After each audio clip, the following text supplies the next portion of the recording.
Why, hello there. What's this? Is my internet better? I think so. It looks like it is. Yeah, I think I got it. Woo-hoo. Is there some kind of a celebratory thing I can play? What I've got here? What do I got? Something to celebrate with.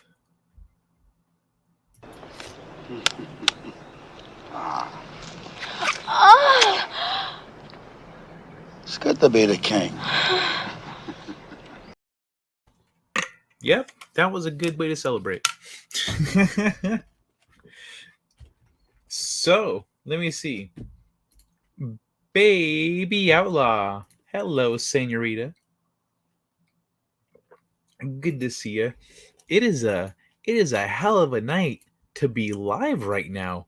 Usually, there are not this many live streams going on. Let me look at this shit. At 11 p.m. Pacific, we've got the amazing Lucas, which is not abnormal because he's from my same time zone. Amazing Lucas, Heels versus Babyface, Comic Artists Pro Secrets. Well, I don't think anyone in our community is really watching World is One news, but they're live. Ashley Lynn, Gaia Storm, and Nina is on right now with Rakeda Law. So, damn, like, what in the hell? That's insane. That is a lot. That is a lot of. It's a lot of shit popping off right there. But they all started way before me. Way before me. So yeah, I'm pretty sure I'm gonna outlast them. Well, let me get comfortable here. But I'm good to go. I got my cookies. I got some other snacks. I got some water. Mm-mm-mm. I was trying to mint Truman's earlier, but it wasn't working. It just wouldn't take. And sometimes it wouldn't even give me like an error. So I was just like, sorry, I don't know, couldn't manage, couldn't swing it, bro. Ugh. I have to catch up on Truman's. I can't be sitting here like hoping they'll mint. It's a pain in the ass. I minted one earlier. One. I have three to mint. I have three I thought I would have minted before the show started. Like, I would have been done just like pop, pop, pop. I got one done. That took a few tries. The second one won't take. I don't know why. But, oh well. C'est la vie. C'est la vie. That is life, my friend. Let me see where. That's not what I'm looking for. Oh my god. I need to close some of this shit. Let me pull some stuff to read here because there has been some interesting things. Ooh. Let me see. Oh man, I have articles I haven't even transferred over to my spreadsheet yet, and then my spreadsheet is fucking packed. Packed. Okay, wait, I don't need this one anymore. I did that one, and I did that one, and that one. All right, Eric K. What it is? What's good, Eric K? Are you here to take a break from modding one of the many live streams that are going right now? Well, I gotta close something here. That where is it? Huh? Oh, it's not here. Weird. Alrighty. Anyway. Ay ay ay. Oh yeah, I was opening stuff up. I don't even know where to start with all this shit. Let me see. We got some options. There's a 90,000-year-old shrine in Jordan. 4 signs someone lacks self-awareness. Asteroid that mysteriously moved away from Earth. Let's start there. Let's start with that one. That one sounds fun. Boop. 2 other places besides here. Yes, modding. Alrighty, man. Yeah, I can't mod while what's it called? While I'm doing my shit. What the hell is going on?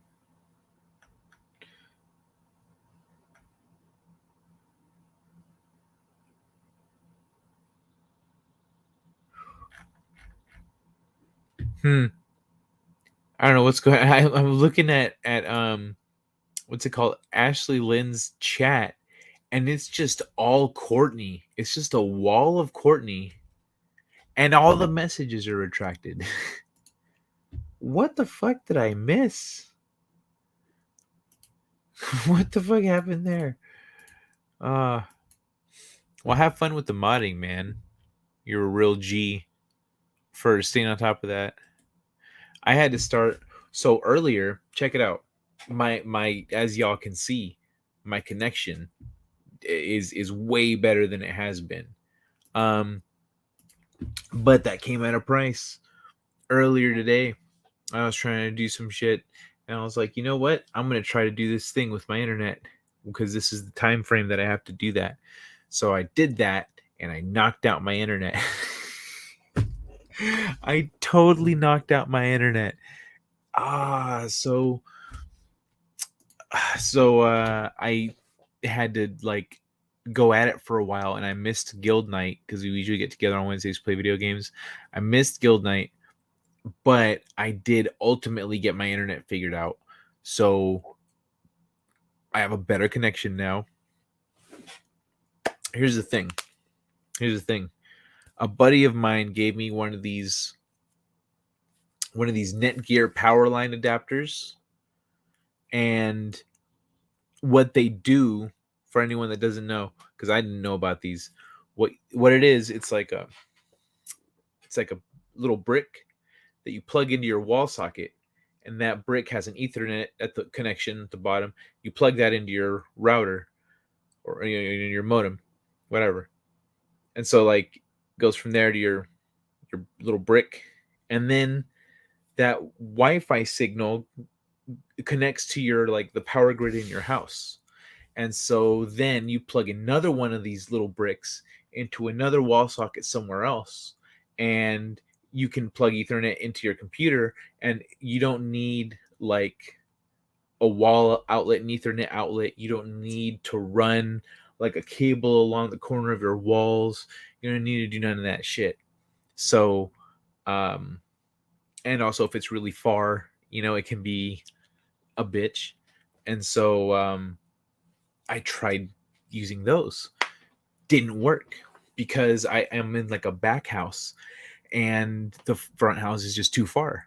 It's too far for the Wi-Fi thing to do its thing. I mean, for the Ethernet to do its thing. So I said, shit. So I repositioned when this is when I knocked out my internet. I repositioned the Wi-Fi that I was using, and to try to see if I could get a better signal out of it. But I wasn't quite sure how the Wi-Fi worked, how the little Wi-Fi extender worked. So I kind of left myself without Wi-Fi for a little bit. And then once I did get it going, it was super fucking slow. It was super slow on my computer. Like I was trying to load pages, and it was slower than it was before, because before it was closer to my computer, so the signal was stronger.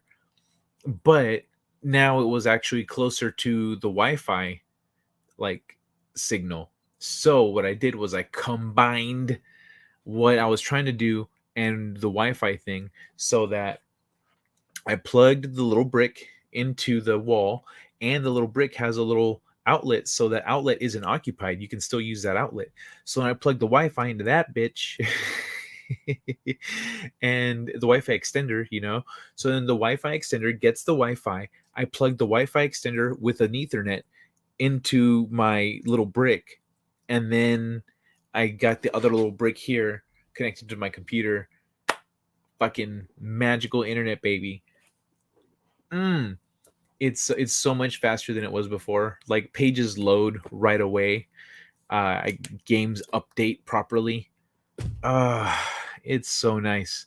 So if any of you find yourselves in that kind of a situation where you need to like one thing isn't quite working, another thing isn't quite working, try putting them together. Try putting them together. You know, I put together the Wi-Fi extender and the power line adapter, and it killing it right now. It's killing it. Mm-mm. Well, that is not good. No, it was not good. You went at it. She looked like get an extender. I already figured it out, bro. I already figured it out. And I have an extender. It's just like, what up, another monster? It's just like the what was working wasn't just wasn't enough. It wasn't enough. But that worked perfectly though the second time. And I tested it by just plugging the two into different sockets, and that's how I knew it was like a distance issue. Because I was looking online, like, how do you resolve this? Oh, try doing this, try doing that. Hold the button for 2 seconds on both of them. But if you're too far away from, if the little things are too far away from each other, they won't even. You'll the third light won't even turn on because they don't read that there's even another one to send anything to. But yeah, that was several hours of my day that I planned on using in some other way. Ay, ay, ay. In any number of other ways. But my first few hours of my day were amazing. It was, I had a very awesome time chatting with somebody. And so I'm looking forward to more of that. So I had a good morning, but that kind of fucked with my afternoon. Yes, I'm getting a cookie. Boop. I'm gonna leave you right here. It's easier to reach.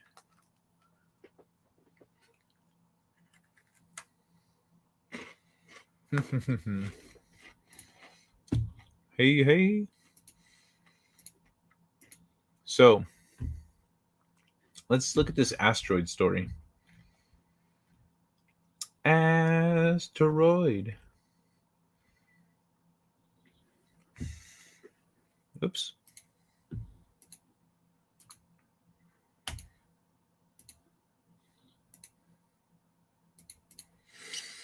Ah, it's so nice. There's no delay when I click on things. Like, look at that. I'm just going through all these. Before I'd click, and then I'd wait, and then it would go. It was nuts. This is such a big difference.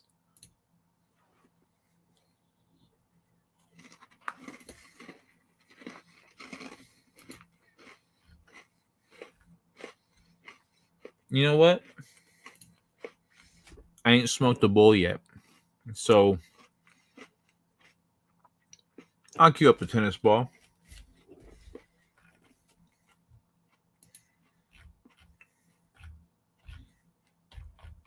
After this story. It's not that long. Mm-hmm.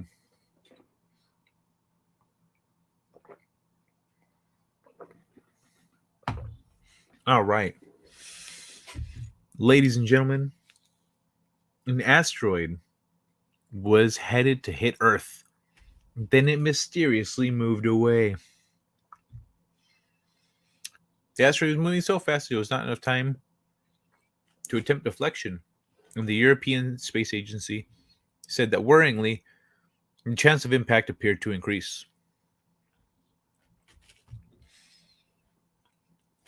Sorry, that cookie. For a few tense days in January of this year, astronomers were tracking a near Earth object cruising toward Earth with its trajectory showing it hitting the planet in 2023. when it mysteriously changed course. The asteroid, dubbed 2022 AE1, was on course to hit Earth on July 4th, 2023, with astronomers predicting real damage to a local area. The asteroid was moving so fast that there was not enough time to attempt deflection, and the European Space Agency said that worryingly, the chance of impact appeared to increase based on the first 7 days of observations. The first observations were followed by a dramatic week in the dark, as the full moon outshone the potential impact door. When the moon moved away, the telescope looked again, only to find the chance of impact was dramatically falling. Since then, it has been confirmed that 2022 AE1 will not impact Earth and has been removed from ESA's risk list. So what happened? The asteroid was detected on January 6th, and a day later, it was flagged for a potential future impact by the Asteroid Orbit Determination Automated System. This system automatically calculates the orbits from asteroid observation data provided by telescopes and observations around the world. The astronomers rely on Palermo scale Palermo scale, okay, that categorizes and prioritizes the impact risk from near Earth objects. In January this year, we became aware of an asteroid with the highest risk of on the Palermo scale that we've seen in more than a decade, reaching 1.5, reaching negative 1.5. In my almost 10 years at ESA, I've never seen such a risky object. It was a thrill to track 2022 AE1 and refine its trajectory until we had enough data to say for certain this asteroid will not strike. An astronomer at ESA explained. Astronomers said that several asteroids often appear risky during initial observations, get riskier, and then suddenly become entirely safe. As is often the case, the overlap with Earth remains even while the risk corridor gets smaller due to further observations, and so the risk appears to increase.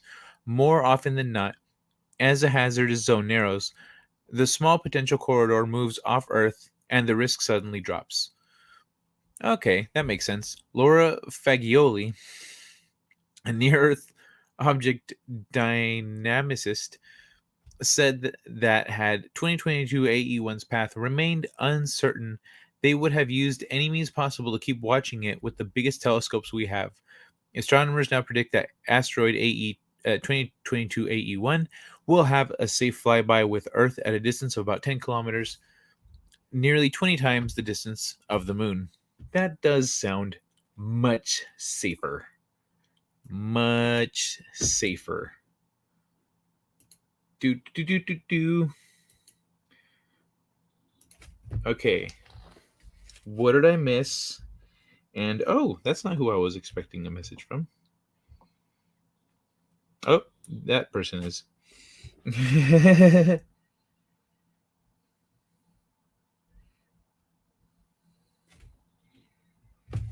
Okay, what's a stupid question?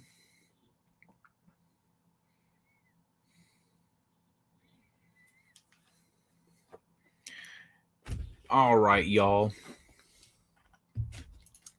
So, the asteroid is a bitch. It's afraid of Earth. The dream team is in the house. Ladies and gentlemen, the dream team is in the house. Pardon me. Hey, hey, rabbit slug ouchies.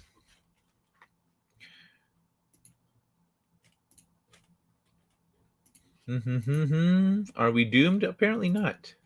Yeah, wait, what's going on? It's like, hold on.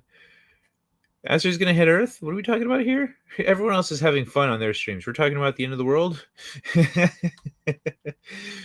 Oh, but money, you do not say her name like that. Oh, were any monoliths detected? Hey, monster, greetings and salutations, one man show. All right, so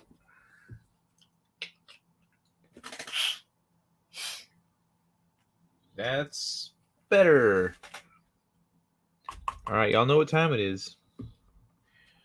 Y'all know what time it is, Sikorsky. It's time to forget about all of our problems for just for a minute, just for like a hot second.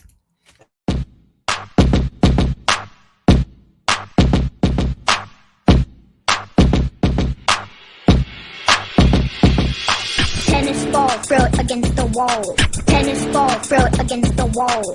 Tennis ball, throw it against the wall. Bounce, bounce, bounce, bounce, bounce. Tennis ball, throw it against the wall. Tennis ball, throw it against the wall. Tennis ball, throw it against the wall. Bounce, bounce, bounce, bounce, bounce. Tennis ball, throw it against the wall. Tennis ball, throw it against the wall. Tennis ball, throw it against the wall. Helps me forget about my cancer.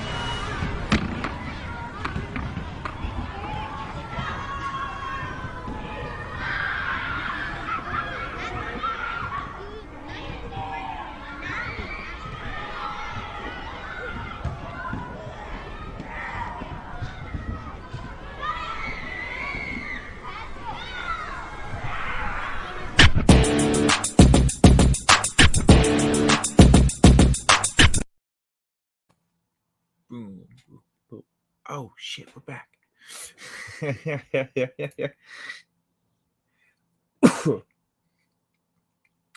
Rackets are good with tennis balls. Who needs a racket? I mean, like, well, we've got a war going on, so apparently someone needs a racket.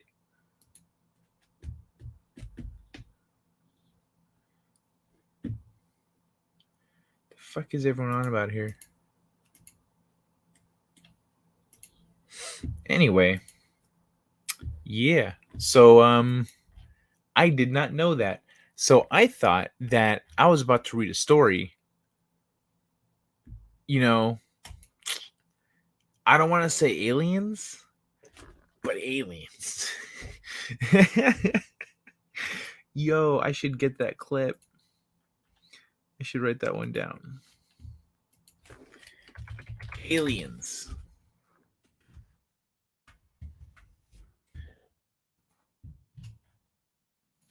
Ay, ay, ay. Ay, papi, I have so much open. Let me see. Let me pull up the next one. Damn. I'm so bummed, but I did learn something. Apparently, you know, it gets more and more dangerous until like that little window just slips off of Earth, and they're like, "Oh, now we're good. Nah, it's fine. It's gonna just, you know, not a big deal. All bark, no bite."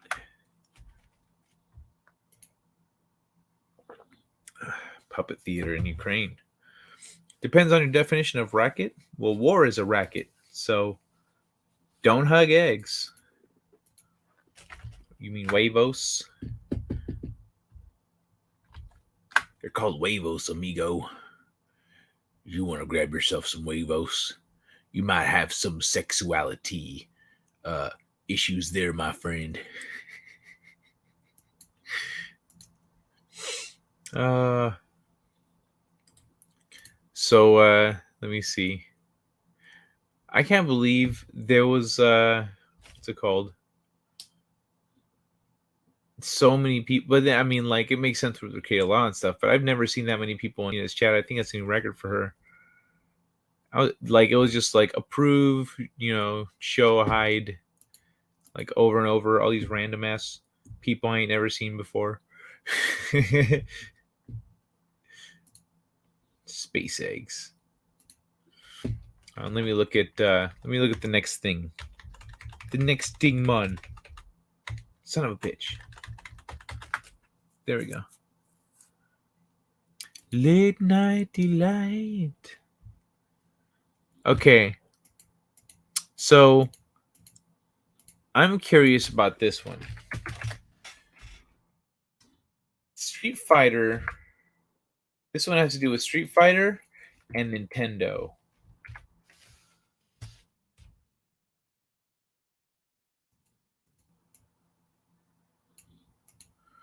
All right, so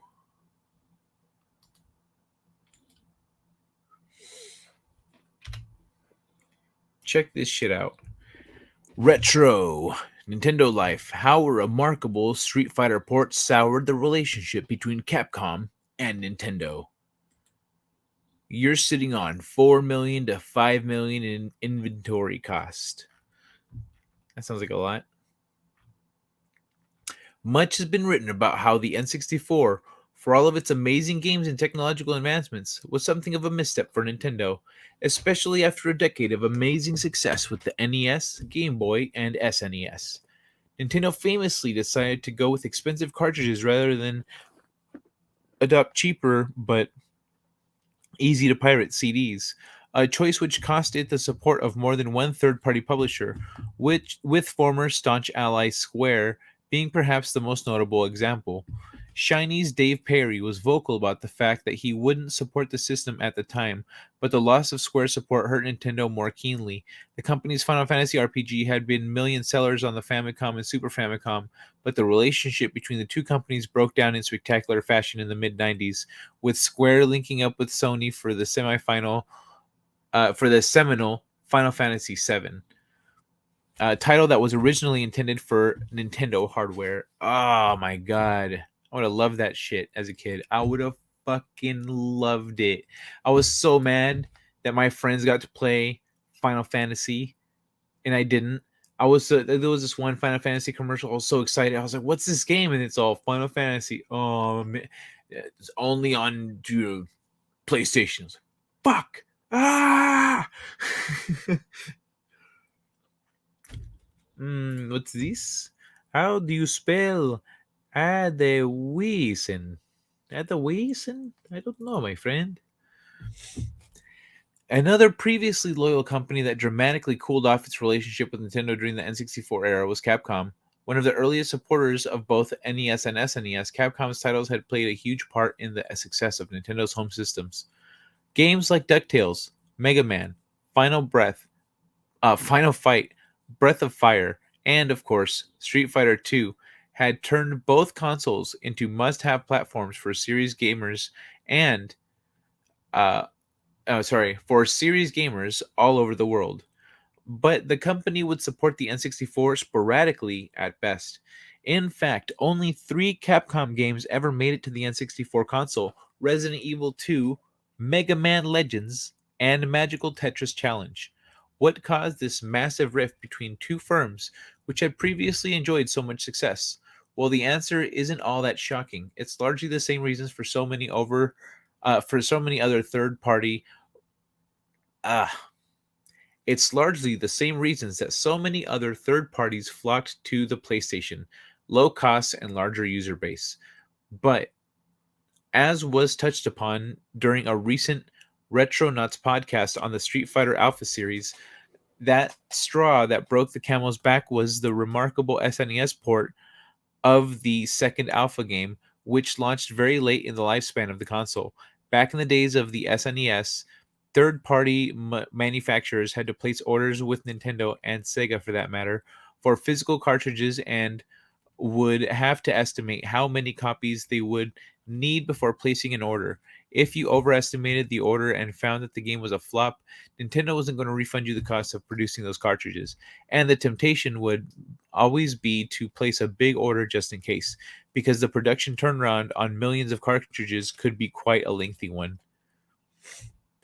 Speaking of Polygon, as part of its excellent Street Fighter in Oral History series from a couple of years back, former Capcom USA customer service manager Justin Brenbaum explained the situation with Street Fighter Alpha 2 on the SNES, which flopped at retail and left the publisher with a warehouse full of unsold stock.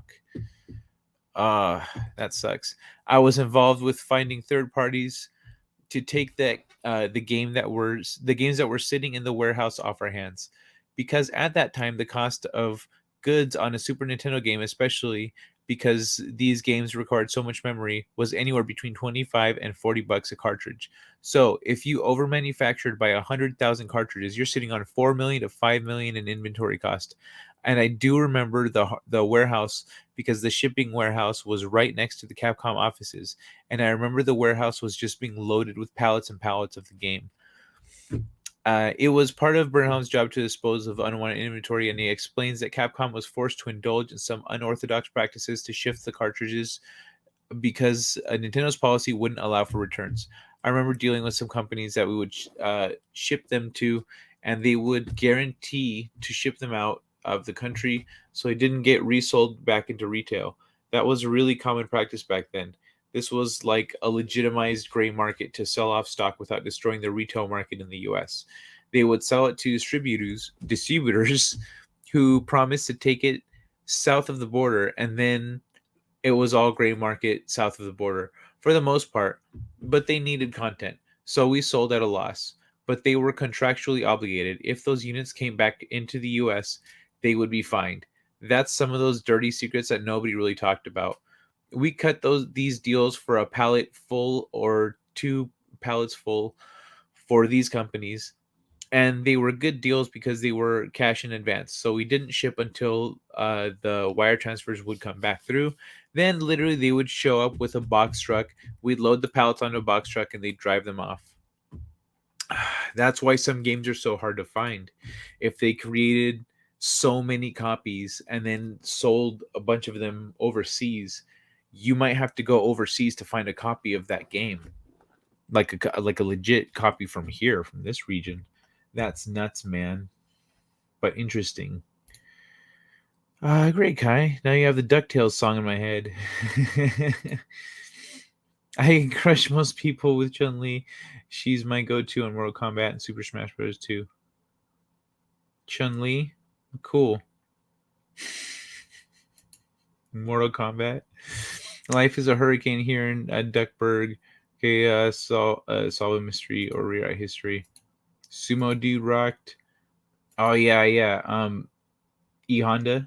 E Honda was awesome. You could just do the palm strikes, keep people away. Hey Jenny, good to see you. Yeah, there we are. That's the one. You had to get the hand chopping. Let me see. Let me get back to this. Sony's use of CDs avoided such issues. Not only were CDs cheaper to produce and therefore avoided the issue of having millions of dollars sitting in a warehouse unsold, the quicker turnaround on CD duplication meant the publishers could afford to do smaller print runs of games to see how they fared in retail before ramping up production when they knew they had success on their hands. That approach wasn't possible with cartridges, which were more complicated to produce and, as was the case with Street Fighter Alpha 2, often featured special and expensive chips that were intended to augment the power of the host system. Oh, oh. And of course, by the time the GameCube came along, Nintendo and Capcom had fully made up, and Capcom even created a series of system exclusives for the platform, which initially included the likes of Resident Evil 4 and Beautiful Joe. But it's clear that the bond between the two allies was significantly weakened during the N64 era, and the Sega of Street Fighter 2 Alpha and the saga of Street Fighter 2 Alpha on the SNES had a part to play in that.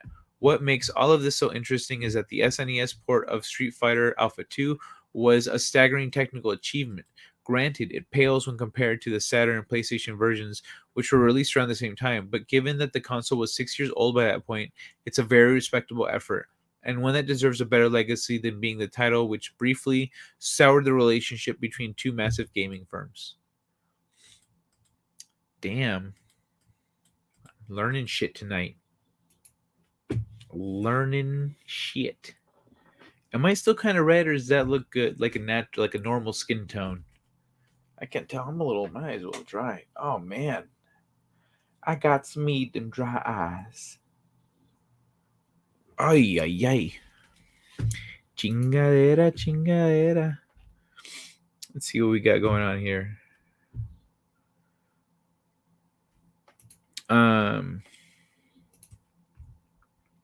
Living Thigh Master.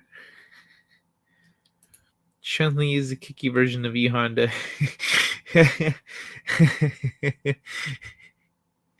I love it.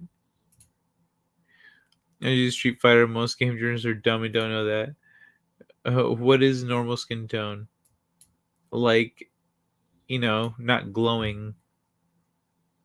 You don't glow naturally. Jamin. Like I shouldn't be glowing red. Oh, and Az is playing Elden Ring now. Wait, what? Oh, no, all right.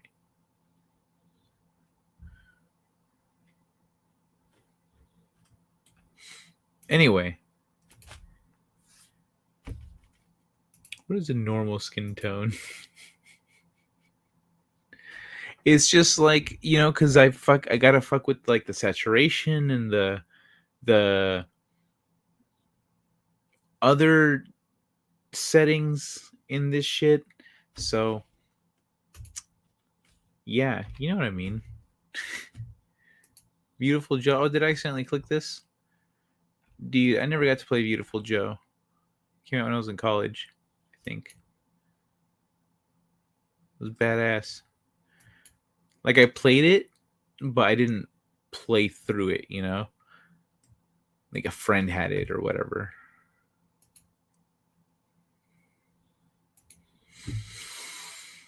Huh. You guys want to stay on the theme of video games? What else we got here?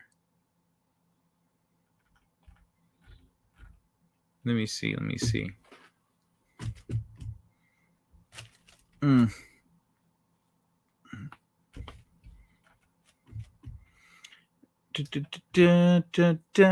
Oh, I don't actually have that much for video games specifically. I thought I had more.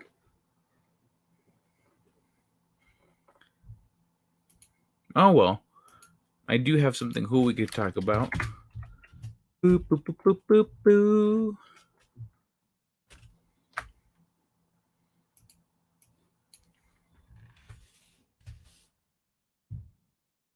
There we go. He's about to give up though. He keeps dying. Who are we talking about? He was playing all day and night. So radioactive red, no good. Yeah, I started feeling too good about myself. I play Elden Ring instead. Oh, as that's right. No Mortal Kombat talk. I used to play Mortal Kombat growing up. I played more Mortal Kombat than Street Fighter actually. The last movie was good, by the way. The Mortal Kombat, yeah, I did like it. I liked the last movie. I was like, that was better than I expected. We talked about the best Mortal Kombat character, Chun-Li. So in Street Fighter, I played well as a kid, I really liked E Honda, Blanca, the dude that stretches, and those I really like those three. But then when I grew up, like in college, when we were playing Street Fighter at school, I played Ken. Like I just played Ken always. I don't remember which Street Fighter it was, but we're playing one of the new ones. But I just always played Ken. Oh no, also it was Street Fighter 3 Alpha Third Strike or whatever, like the most ultimate Street Fighter 3. And so I played Ken. I played a pretty mean Ken. I wanted to learn how to play Zangief for obvious reasons later, but I wasn't in college anymore where I could have more easily learned it just by asking someone like, "Hey, you play Zangief? Show me the basics." So then I had to go out of my way a little bit more. And I didn't have anyone to play against, so I wasn't going to get better. I don't have a PlayStation cuz fuck Sony. So yeah, what you going to do? What you going to do? What you going to do when they can't beat you? Bad boy, bad boy.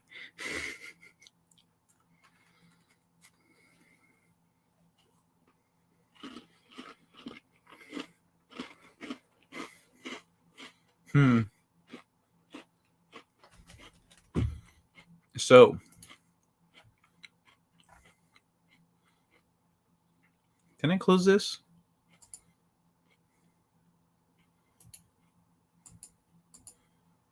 Nope. Whatever. So, archaeologists find a 9,000-year-old shrine in the desert in Jordan. 9,000-year-old shrine.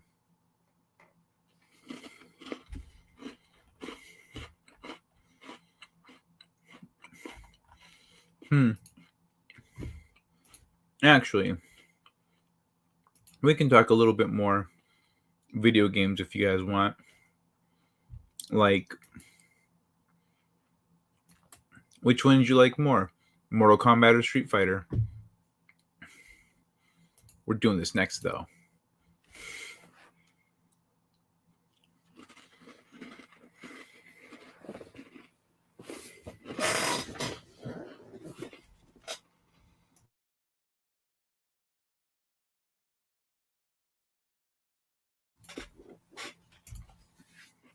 Sorry, I'm adjusting my chair be squeaking.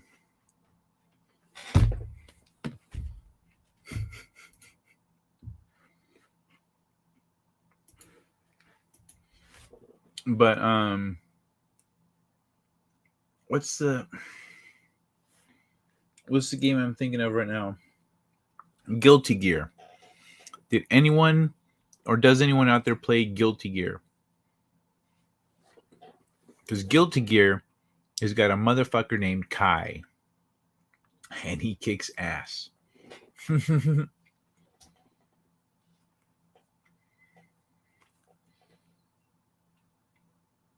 Yeah, dude. Freaking Guilty Gear was dope. Right, I learned Kai has like a really short range, quick move.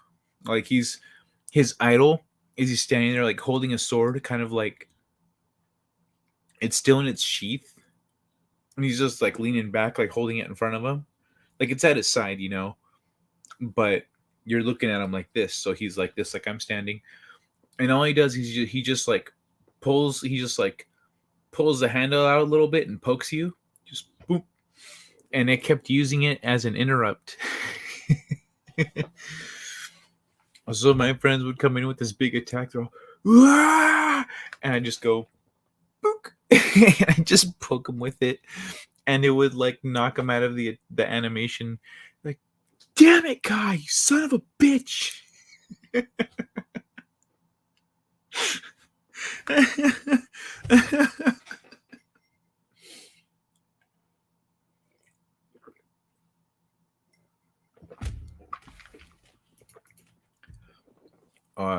Need a good computer or another platform? It'd be cool if you could like play Street Fighter online. Can you? You probably can on PlayStation. I'm sure you can. I just don't fucking have a PlayStation. Hoop? Oh, motherfucker. Did you just say hoop? Did you just say...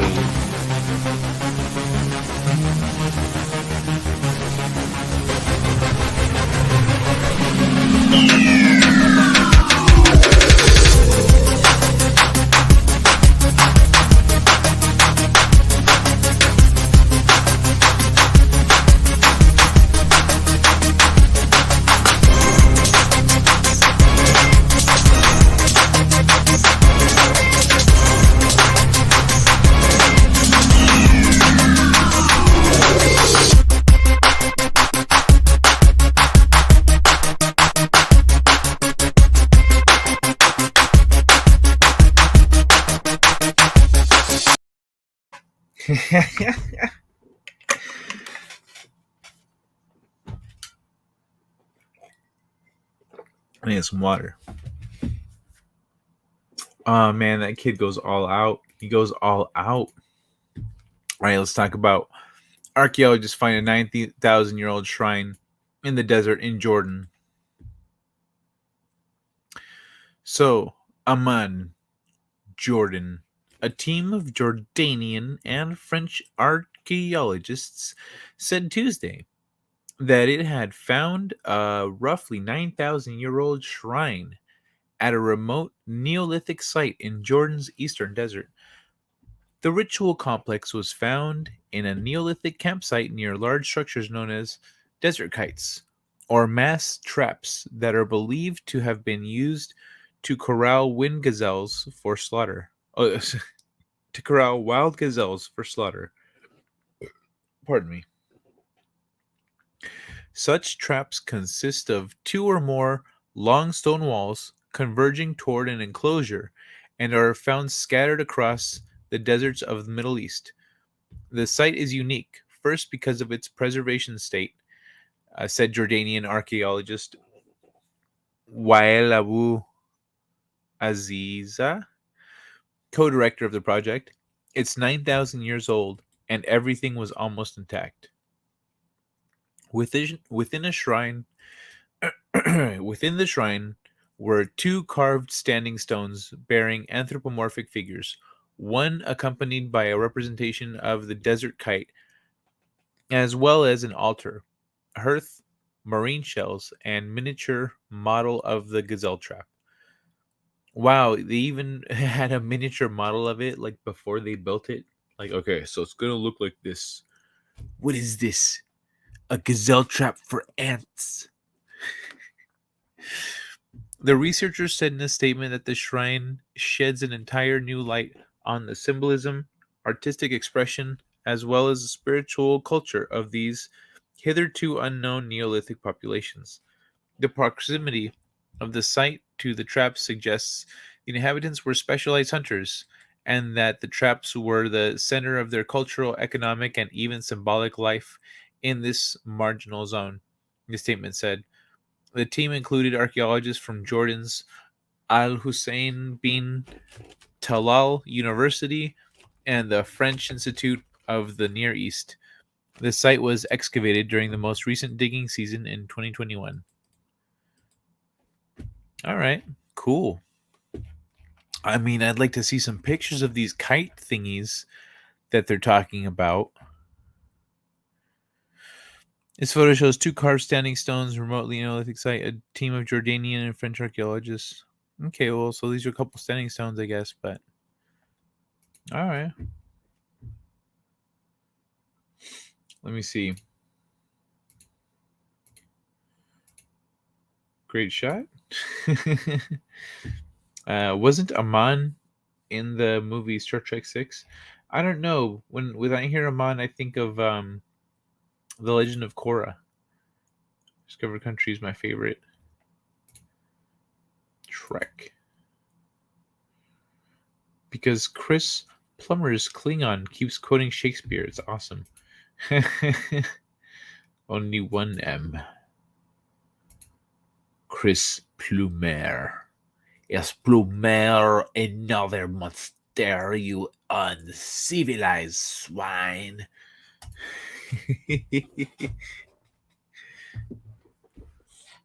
uh, damn, 9,000 years ago. That's only 2,000 years after the fucking meteors hit.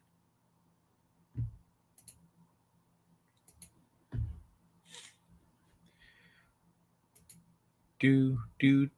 All right, you know what? Now that I got y'all here, I got a nice little crowd here. I think I'm gonna like fuck around on some of this Instagram shit. I saved some funny posts.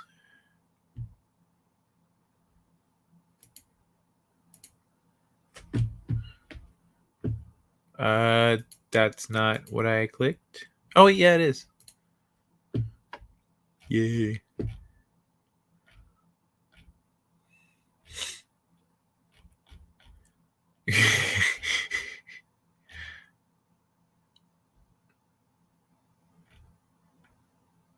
Okay, so check this shit out.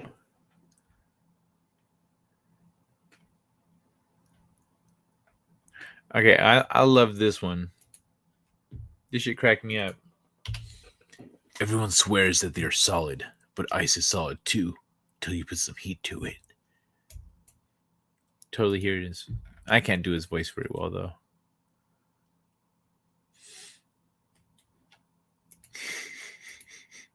When you're laughing at World War III memes and suddenly the sun comes out at 9 a.m.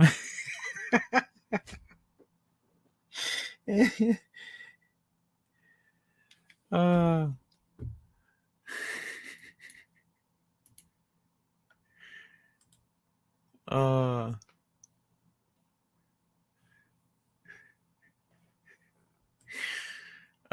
Dude, okay, this is fucking dope. A hotel in Germany uses 3D carpets to keep guests from running in the hallways. That is like cool idea, bro. Love it. Great idea. But then this lady with vertigo tries to walk through your hallway or some shit. Like I imagine there's got to be some kind of a, like, someone is going to go, "Oh no, it's going to make them sick," or like they're going to fall. There's got to be some pitfalls to this. No pun intended. I don't know what Instagram is. You see, in Instagram, it's a chocolate graham cracker. But you put the batter in the toaster, and about 3 seconds later, you get the graham. It's an instant graham. It's the best thing since sliced bread. The Ayatollah of rock and rolla. Whoa. Are there spiders in the hallways? No, just illusions. I would still run. I would still run through the fucking hallway. I'd run on purpose. I'd be like, this is for what? Fuck you. Like, kind of just like squint your eyes and run, so that you can just kind of tell where the floor is, but you can't make out the lines, the really thin lines that all kind of blur together when you're squinting. So not a good s'mores. Probably not. If I don't follow that at all. So I don't know. Maybe. Woo. Yo, this shit right here though.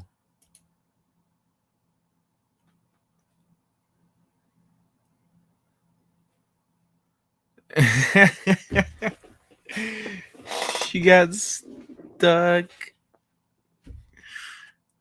Watch this shit.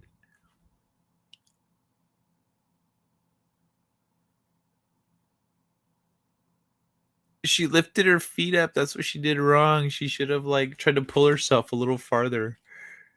Was she not wet enough? What the hell happened? They have water running down that, right?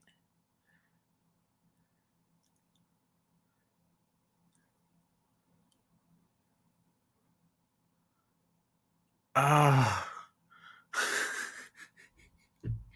Is anyone here claustrophobic? Cause like I'm not, but still that would suck. Like I think, but wouldn't you only be stuck until you could like, no, because if they have water running down the other side, then you can't climb up because it's gonna be getting you wet. She pulled herself back. Yeah, it looks like she kicked her feet, right? Okay, is that what you're talking about? Let's watch again. Let's watch again. Let's see.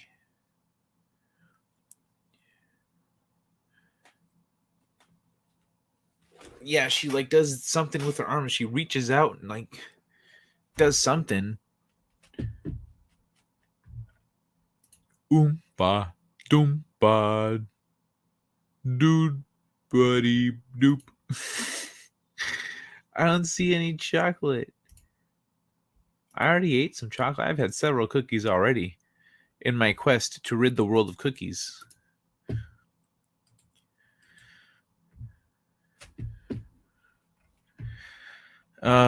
Yo, this shit is funny. A tropical storm bearing my mother's name is heading for the beach where my dad is supposed to get married this weekend.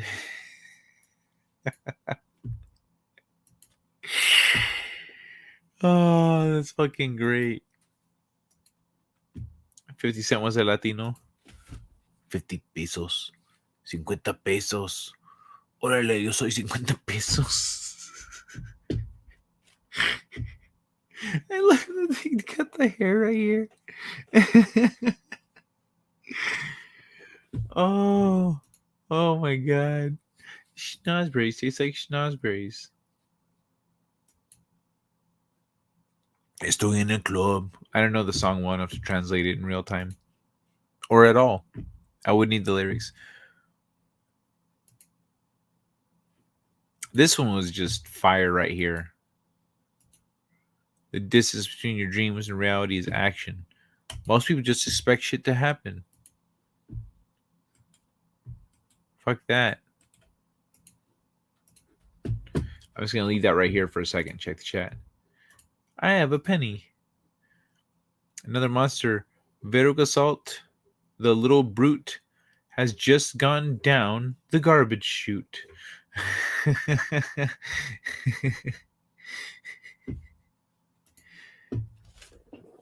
That was a fun movie. It's a bummer that the writer of the books didn't like it. Like, this is different, but I don't know. I guess when people take their shit real seriously, they don't like, a fun version of it. But he could have just been like, change the name to something else, and you're good. Like, what's it called?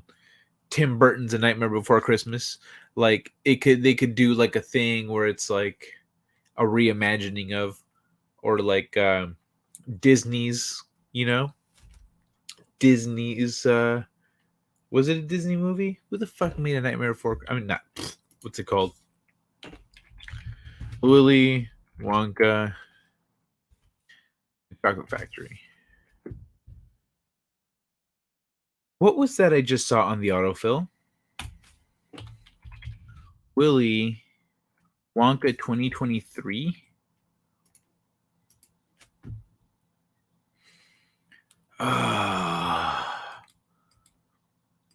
Wonka. It's just Wonka. Wonka is an upcoming musical fantasy film directed by Paul King from a screenplay written by Simon Farnaby and King. The film serves as a prequel to the 1964 novel.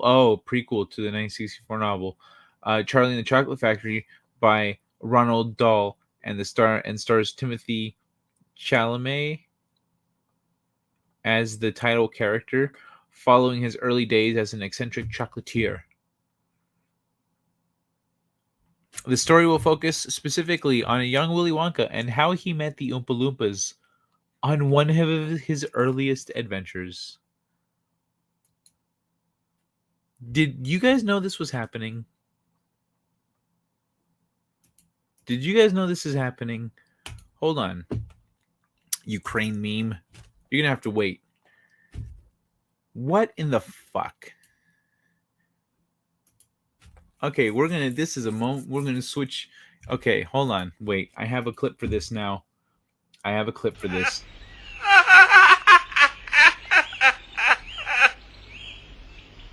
And now for something completely different. All right. And I got another cookie to help soothe me for after.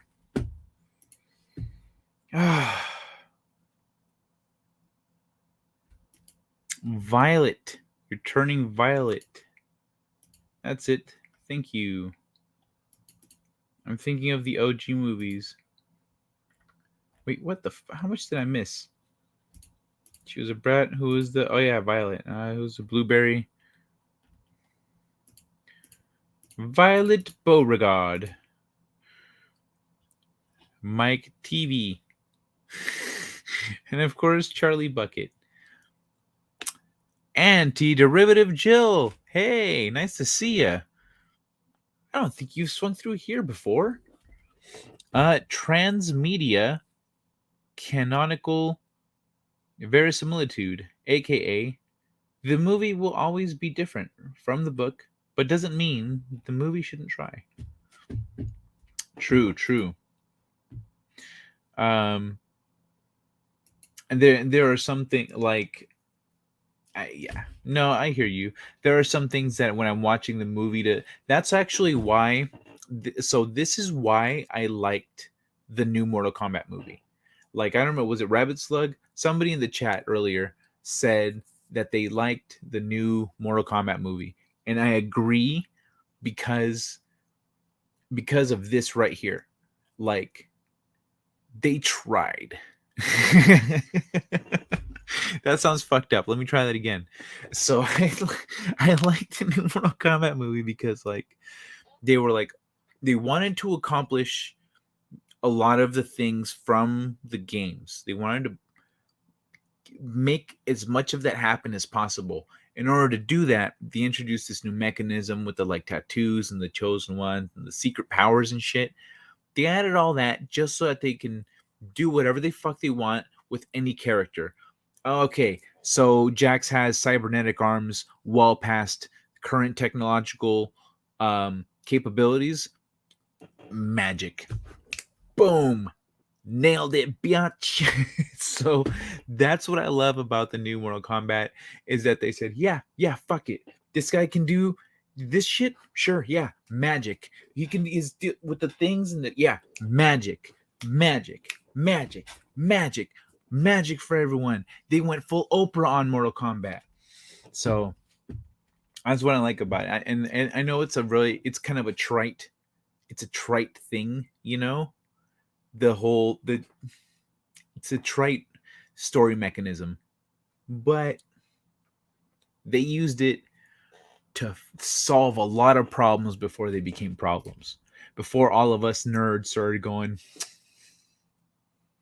okay, so this underfunded organization has enough money to like give Jack super advanced arms, the likes of which aren't really anywhere on the planet. You know.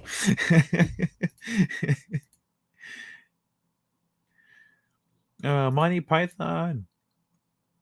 Timothy Chalamet was awesome as Paul Atreides. Low Spec Linus Laptop, what's up, my penguin friend? Hi, Low. That's an R&B word. Verisimilitude. I mentioned it. Better than the first Mortal Kombat movie. Yeah, Rabbit Slug, it was you. Well, I don't know. I think they did a good job with that one. I loved it as a kid. I was like, I mean, they did about as good a job as they can, considering like effects and everything. So you liked it? You liked it better than the first one? Oh wow! That was Mortal Kombat Training Camp. Yeah, it's like the thing is, they're changing so many like little details about it, and they're kind of reintroducing it to like a general audience. So this movie is the intro movie to establish all that stuff so that then we can walk into the next movie and do the thing that they want to do. But like, so I could see that MK2, yeah, sucked. I mean, the game kicked ass. Get it, don't stop, get it. Kano was a good character, it worked out well. Oh yeah, I loved the new Kano. The new Kano was awesome. I was like, I don't know, they kind of nailed Kano before, and then I saw the new one. I was like, way to go, new guy. Way to go. My favorite MK character is Hat Dude. Yeah, Kung Lao. Kung Lao's right. And they kill him first in every movie. So fuck Mortal Kombat. Bro, it's because he dies in the games too. He dies in the. Why do you think he's not in Mortal Kombat 2?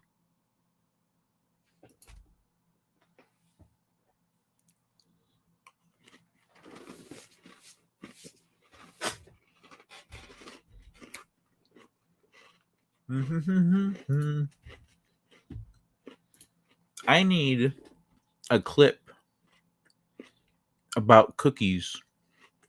A cookie clip. Anyway.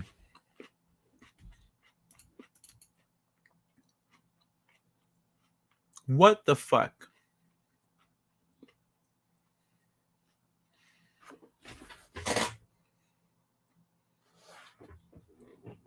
I shouldn't have eaten that cookie just now.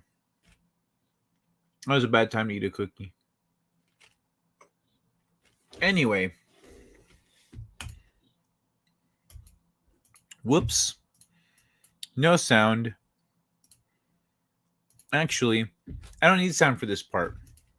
I don't care. Fuck this part. Okay. Let's see what this is. As the star of the show was announced. Nope. I don't care. Nope. Fuck your stupid video. I thought that was an actual teaser. Hold on. Let's look this up.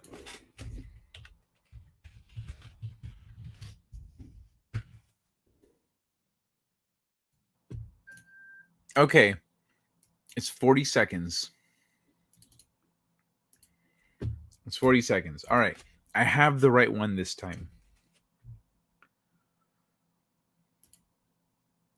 There can be only one Raiden, and it wasn't Highlander. The new Raiden sucked. The new Raiden sucked. The new Raiden sucked. Who wants to live forever? Pulling the soundtrack now. Great soundtrack, by the way. All right, let's watch this shit. Let's see what this shit is all about. I'm muting myself. I'm muting myself because of the echo.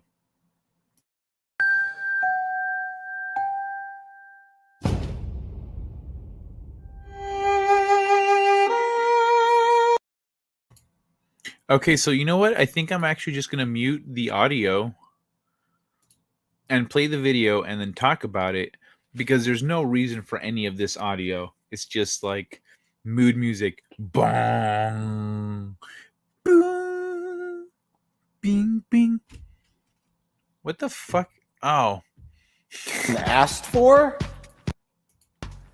You know they're starting to shut down movie theaters now. I didn't realize. What the fuck was that? Damn it. How come none of these are actually the video? Okay, every single one of these.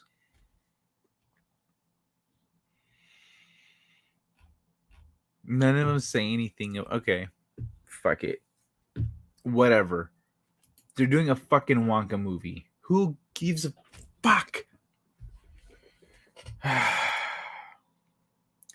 There is no life I know to compare to pure imagination.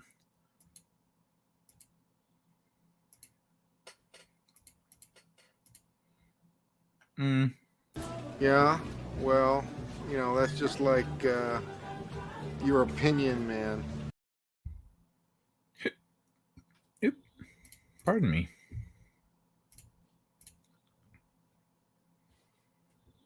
Consume product and wait for next product.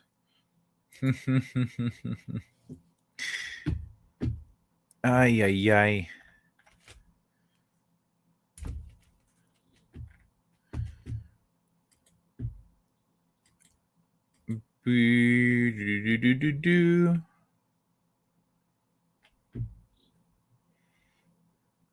Okay, watch this shit. Look at this dude, man. Going in the right lane. Boy, somebody pissed somebody off this morning. Look at that. Yeah, huh? Golly, there he goes again. He'll kill somebody. Right? I agree with you, Anti-Derivative Joe. Hey, look at him. Use the right lane to Road rage. Look at him. Look at this dude. He has lost his... Look, she just threw a cup of... She threw a drink can out the window at him. In 2.9 miles, turn right to merge Uh-oh. onto I-40 Uh-oh. West. That's what happens. Oh, snap. Get him. Get him. I hope that's the law.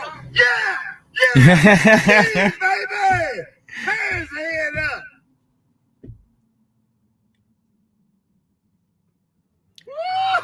Yo, look how much he was slowing down in the end there. My money's on that he slowed down, laughing his ass off, pulled over, and said, "Hey, officer, I got it on video."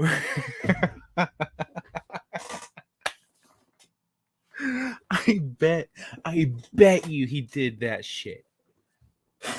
I bet you he did. Oh man. Yeah, dude. He was going real slow there. That's the name. Tom Holland as Wonka? It's not Tom Holland, it's some other guy. Some other rando.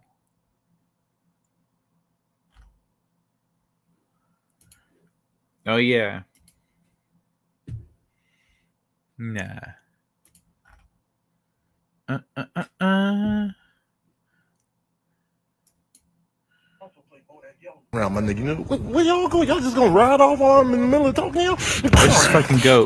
Y'all just ride off on nobody when they talking. Because a lot of people underestimate raincoats, and that's why. Where you going, girl? Where you going? We were just getting started, man. We was having a good conversation. You just gonna walk off mid-conversation?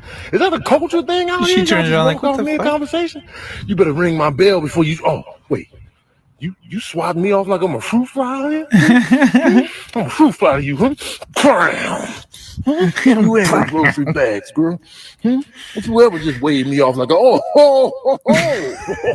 we got Captain Samuel out here with the subpar kicks, your little low-budget supermarket sneakers on. I got something for you right here. Feel that in the thigh meat, player. It's time for the double his up, kicks though, are playboy. garbage, Yeah, bro.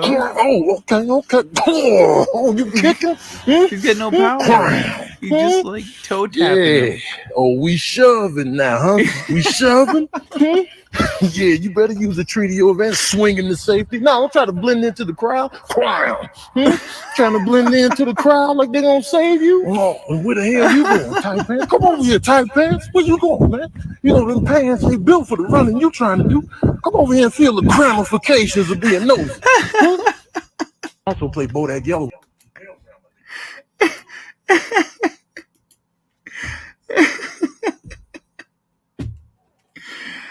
Oh, I love that shit. Not Rando. Paul from New Dune. Holland was considered for the role. Oh, okay. Tom Holland is as. I mean, like, I'm sure he could do it after seeing his lip sync battle, but nah. This guy from the New Dune, whatever. He's a rando until I give a shit about something he's made. Oh man, I fucking love those voiceovers. They're so good. Bam. Oh, we shoving now. Oh, we shoving. Yeah, you better use it to your advantage.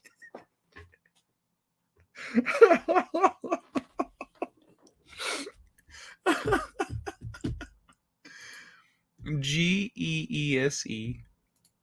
Gooses? No, it's geese.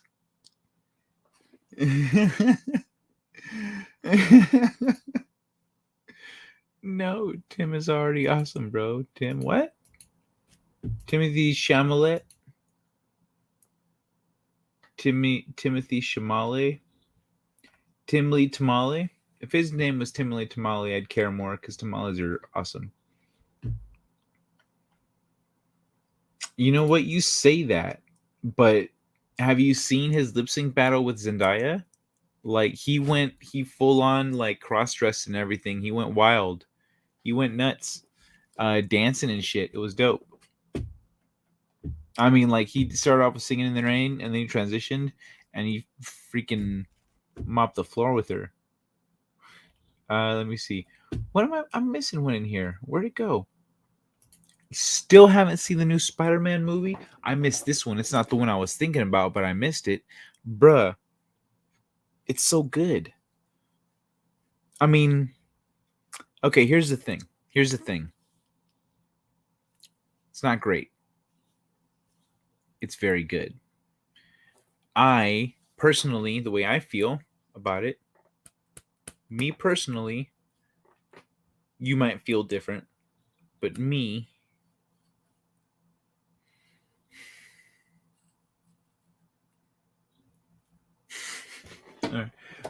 I felt like the first half of it dragged.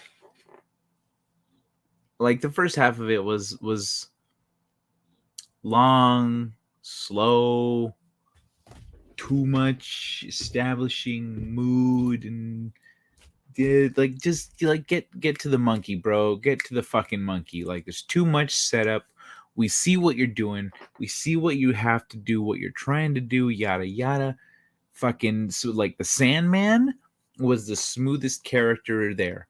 Like he just transitioned through we got his story, his relationship with Spider-Man, his arc, everything was just smooth as butter. Everyone else was a bit more of a chore. Timothée Chalamet. Yeah, I don't give a fuck about Dune though. Fear is the mind killer. Fear is the little death that leads to total obliteration. Is that from Dune? Geese are indeed assholes. We have a duck pond and they're constantly honking louder than a freedom caravan. Louder than a freedom caravan.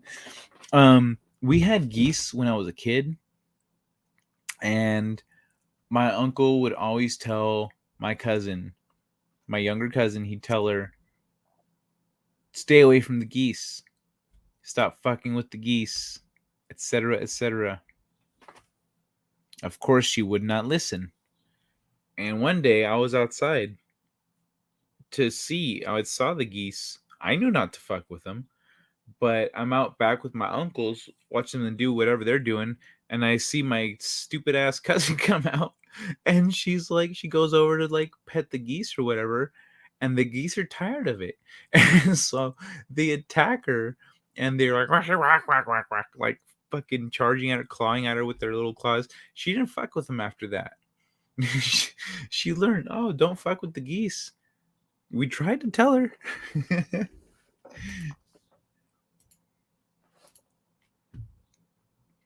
Just an FYI, another monster. Saw the Batman yesterday. Yesterday I would have said 10 out of 10, but today I say 8 out of 10. How the fuck would you arrive at 10 out of 10 with Sparkly Batman? So a good Spider-Man movie, got it.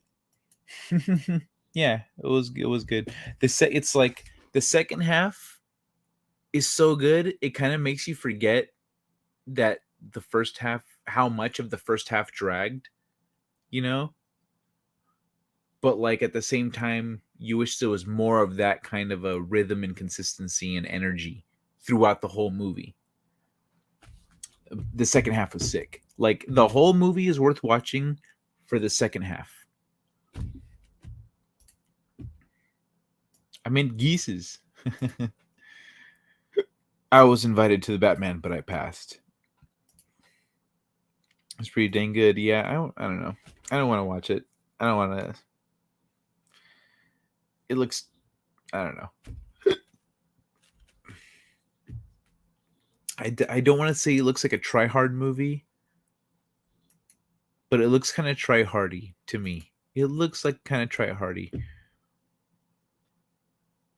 I want Goose that lays golden eggs. Sparkly glitter bait holds no interest to me. I am trying to save my Bat Gusto for Morbius. Oh, y'all noticed, by the way, that there's no more bots? We've barely seen any bots in the last, like, few weeks. Hello, Courtney.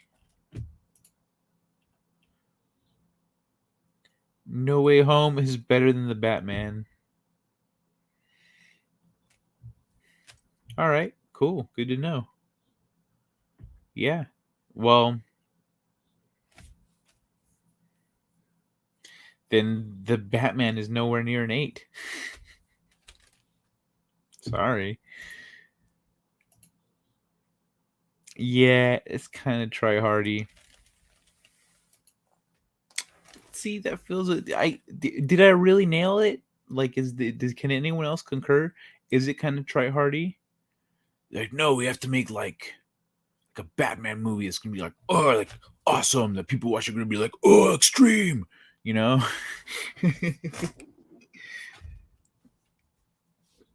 I love the car though. The car is dope, but like, I think it needed to hit kind of like a Sin City, closer to like a Sin City level of like world building, like the mood, the mood of the city kind of needs to be like that for that to work. It didn't seem like that kind of a move. Oh, you know what? A Sin City style Batman though, that would be sick.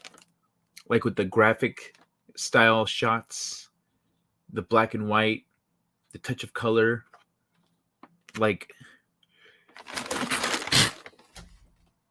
woo.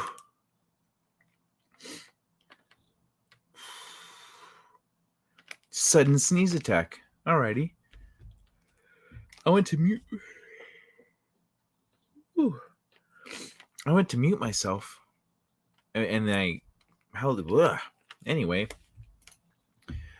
I heard the last half of the movie is horrible, and everyone is still giving higher ratings. I do not understand. All these people say, "Nope, never watching it again." Yeah, that doesn't make sense. Like, if the second half sucked, if the ending sucked, and you don't want to watch it again, it's not a good fucking movie. Well, that's just like your opinion, man. Yeah, well, that's just like your opinion, man. Yeah, but you want to know how I feel about it? How do I reach these kids?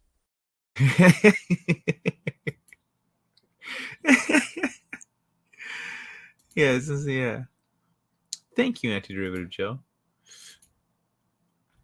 Thank you, Courtney. Oh man, I don't feel tired. I don't know why the fuck I'm yawning. Oh, I know why.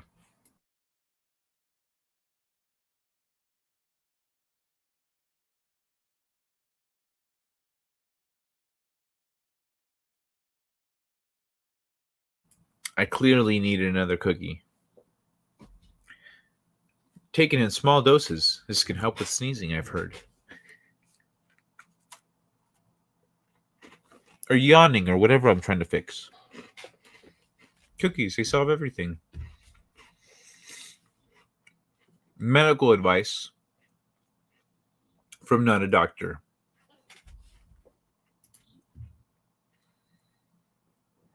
Mr. Escalante never even says that in Stand and Deliver.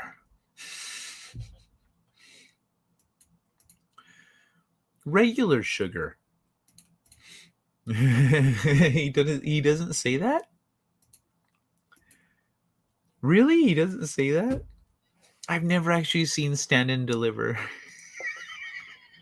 How do I reach these kids?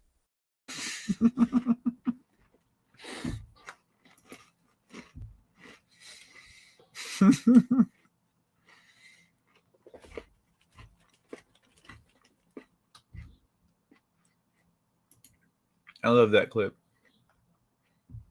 I love this one too. This one's fucking never gets old. Mírelo. Última vez que lo va a ver. Qué pendiente. Mírelo. Mírelo. Mírelo. Sentí mirándolo. Todo. Presta atención. Presta atención.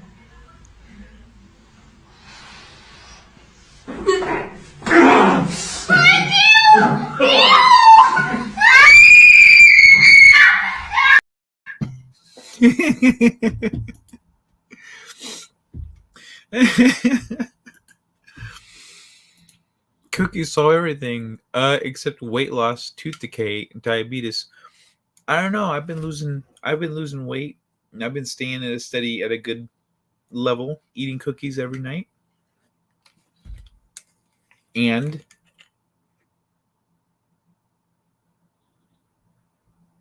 I mean, like, there are cookies that you can get for your dogs that help with their teeth.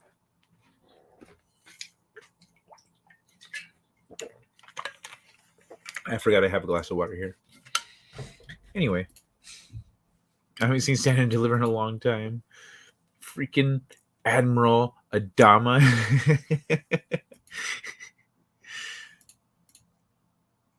He does call his students burros quite a lot.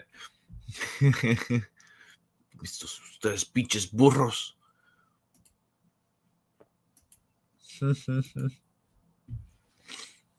That's also how I feel when I'm talking about crypto and one man show be like blah blah blah, crypto, crypto, crypto.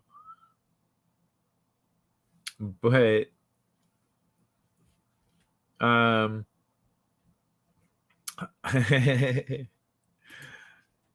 play that one. I'll play this other one later. All right, let's look at some more stuff. By the way, this here's my kind of dog. Someone, violence is never the answer. Me. Dog travels more than 100 kilometers to bite its owner after being abandoned. That's fucking awesome. I love it. That's a good boy.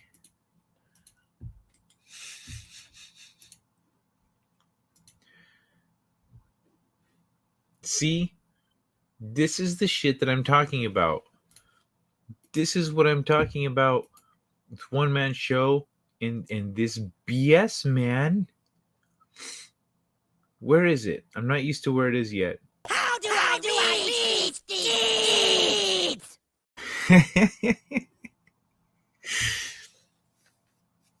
I thought this one was pretty funny though. Mr. Sippy and his wife. It's like stupid humor, but it's cute. This was a Geeks and Gamers one, but shit was funny. It's not like you guys probably haven't seen it. But yeah, this goat one though.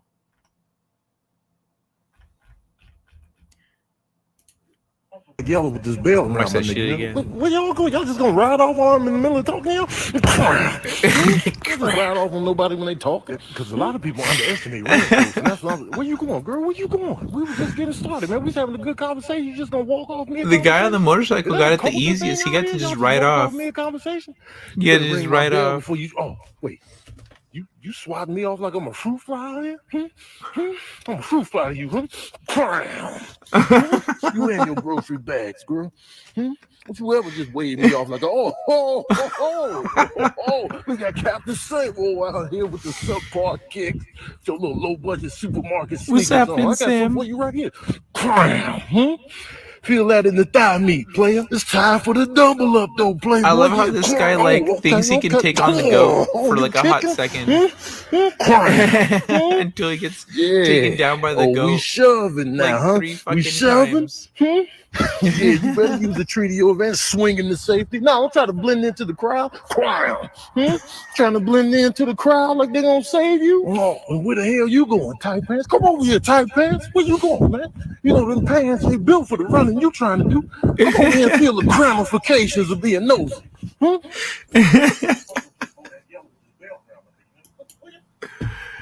Oh my god.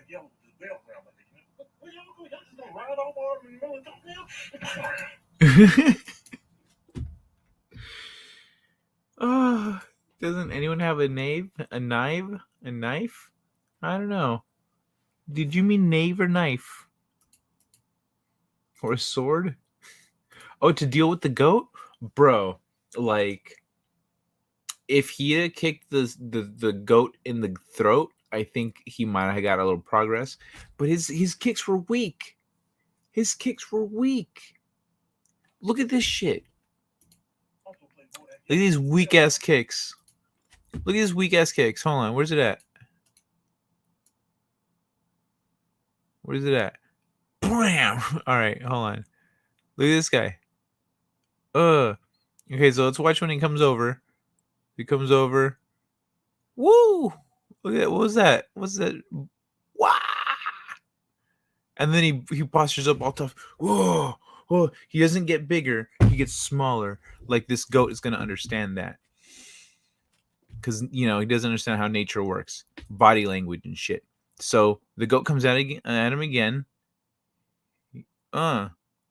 See, he's expecting a full kick. It's like, oh, it was a feint. That second one might have got him. But he's watching. He's like, okay, that's some weak ass shit. He was testing him right there. The goat straight up tested him. He's like, all right. And then he backs up for an attack. He's like, that ain't shit. He was so look. He's like, oh, what? He tests him, all right, and then he instantly goes back for an attack. So anyway, look at that. What was that shit? What was that weak ass kick? So he's coming at him. Boom. Nails him. Meanwhile, he's got this weak ass kick coming at him. This guy's not coordinated. He doesn't know how to kick.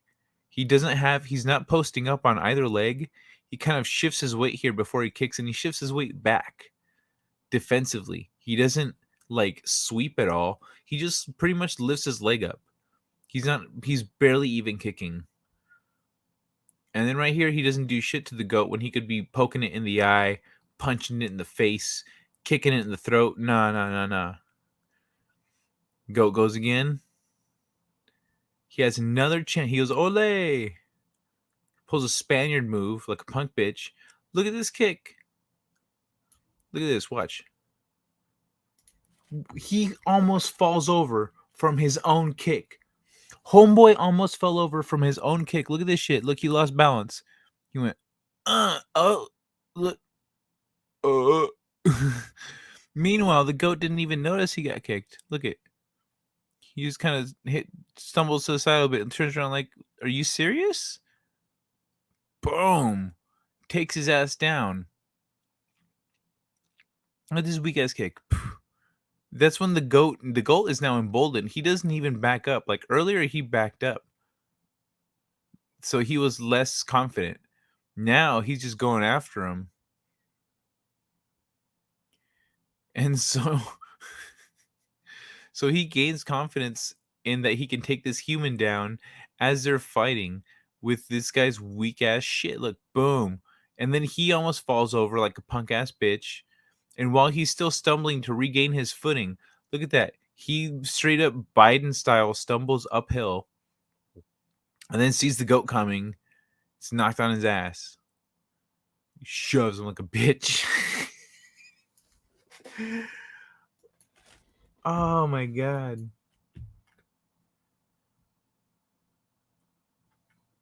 What's going on? Oh, you think you bad, huh? What's that you pointing at me? Click. I ain't scared of you. Bang. Well, he didn't have a gun. He didn't have a gun. All he had was a bigger brain and a pendulum-like legs that he doesn't know how to use.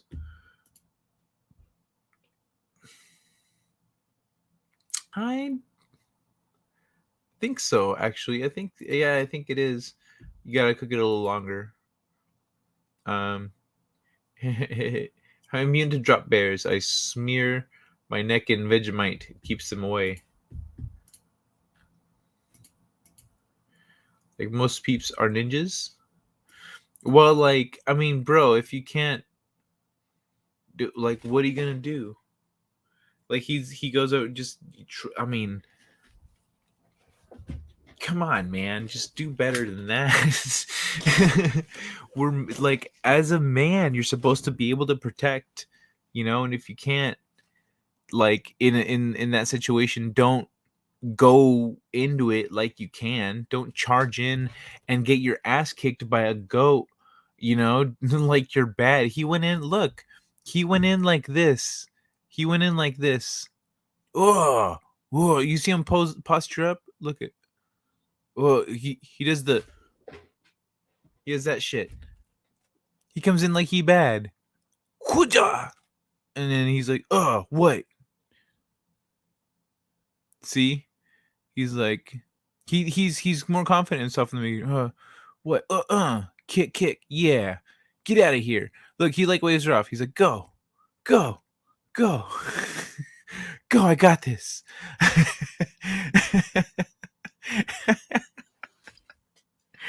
And then he gets wrecked. Like, he should have just told her, hey, he should have just grabbed her and like escorted her away, or like distracted the goat and just like led him away. But no. He comes over here and he picks a fight with the goat.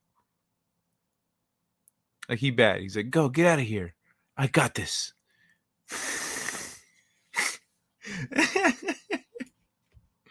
Oh, son of a bitch. I wasn't sharing any of that. All right, look it. Look. Okay. He comes in with this stupid fucking kick, and then he postures up like this. Oh, all bad.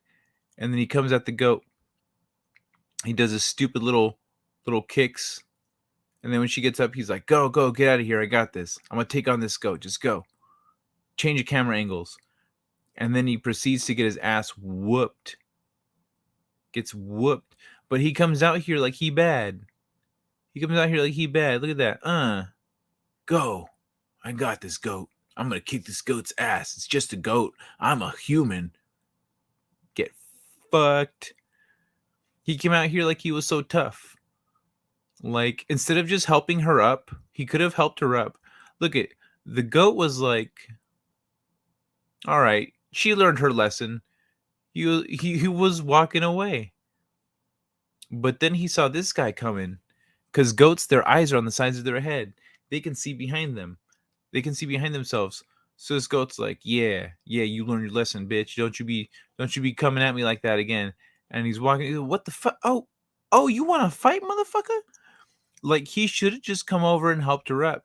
He could have just grabbed her shit and helped her to her feet and escorted her away, make sure she doesn't get attacked by the goat again. But no. He got to come in here like he Batman. Wah! Yeah, what you want, goat? I'm Liu Kang up in this bitch. I'm Jose Kang. Gets wrecked. With that weak ass, look at this weak ass kick. The goat doesn't even notice. It's bold, knocks his ass down. So, like, no, just help the lady up and escort her away. You don't need, if you don't come in like a ninja, if you're not a ninja. That goat is on the way to making delicious curry. I heard that is the way. Peas, he lifts his leg. Only when I'm trying to embarrass an enemy that I've defeated in battle, I do that. I'll pull my zipper down. I'll just kind of shake it out. I won't even grab it. I'll just kind of shake it out, and then I'll lift a leg and just stand over my my fallen enemies. I would just have the blade. Oh yeah, but he ain't no ninja. He came in like he was. Only the uninitiated. Oh, that felt good. Coat gyros on the hoof. Oh no, Eric K turned into a bot. Goat is like a greasy meat. Good morning, Tina. Tina from Quality. What's the name of my job again? Quality Assurance. Quality Assurance. Name that fictional character. I would like to have a gyro, but another meat source. Yeah, gyro sounds good actually. Belt whip the goat. Belt strangle the goat. Yeah, he could have taken the goat down. Could have kicked the goat in the dick. Creepy little boy. What's up, Pete? How you doing, man? I'm a karate dojo master. It's a 10-year program. I walk the streets in my gi and get in all kinds of fights. It's a 10-year program.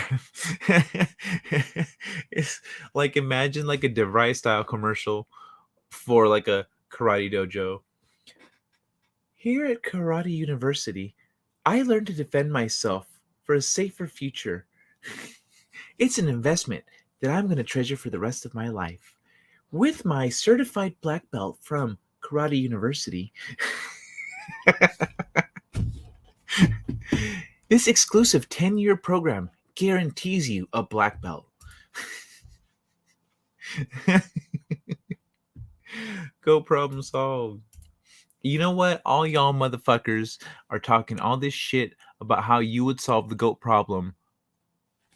But what if you didn't come in prepared for a goat attack? You're just trying to ride the bus or whatever, and you see some lady getting pummeled by a goat, and you're like, I gotta do something. And you go out there like a superhero with no blade, no smoke bombs, no ninja stars, no Bane formula. No batarangs, you know? That shit.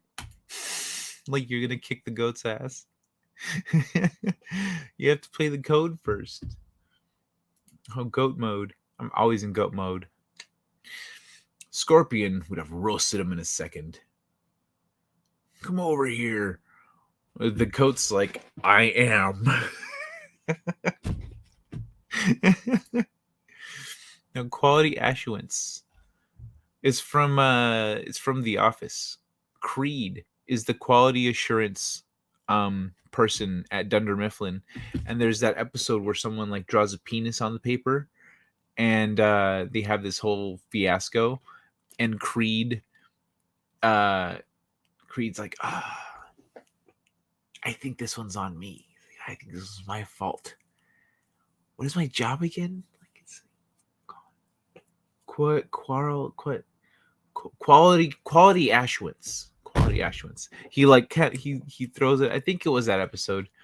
It was either that one or another one not too far around away from that one.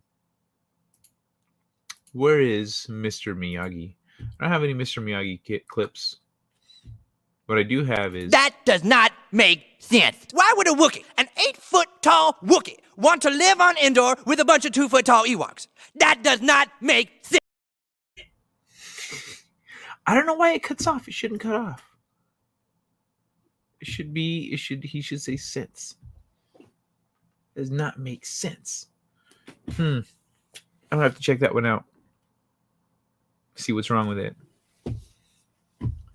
Ah, man, I love this one though. I love this goat one. I might just try to just like record this one. Oh, I can full screen this bitch. I could full screen this motherfucker, and I was all in small screen with it. Look at this dude's ninja kicks. Look at this shit. Boom. It's like an axe kick. It's an axe kick that doesn't come down right. And then over here where he like kicks the goat and falls himself because the goat is got more muscle than he does. Oh my god, this fucking guy. Wookiees like Ewoks? I've studied the art of belt fighting. Actually, yeah, man. I mean, if Homeboy would have taken off his belt, his pants would have fallen off.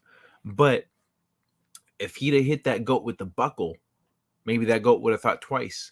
Maybe that goat would have been like, ah, fuck.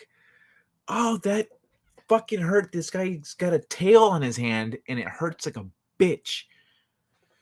I'm gonna try a couple more times, and then I might peace out because I don't want to get hit by that thing too many times. That hurts. If you hurt an animal, they'll think twice. Like you'll see it too in their eyes where they're like, and you gotta give them the. There's more where that came from, and then watch them. You can see them make the decision. They're like, and they'll just like walk away. They'll just like kind of side eye you.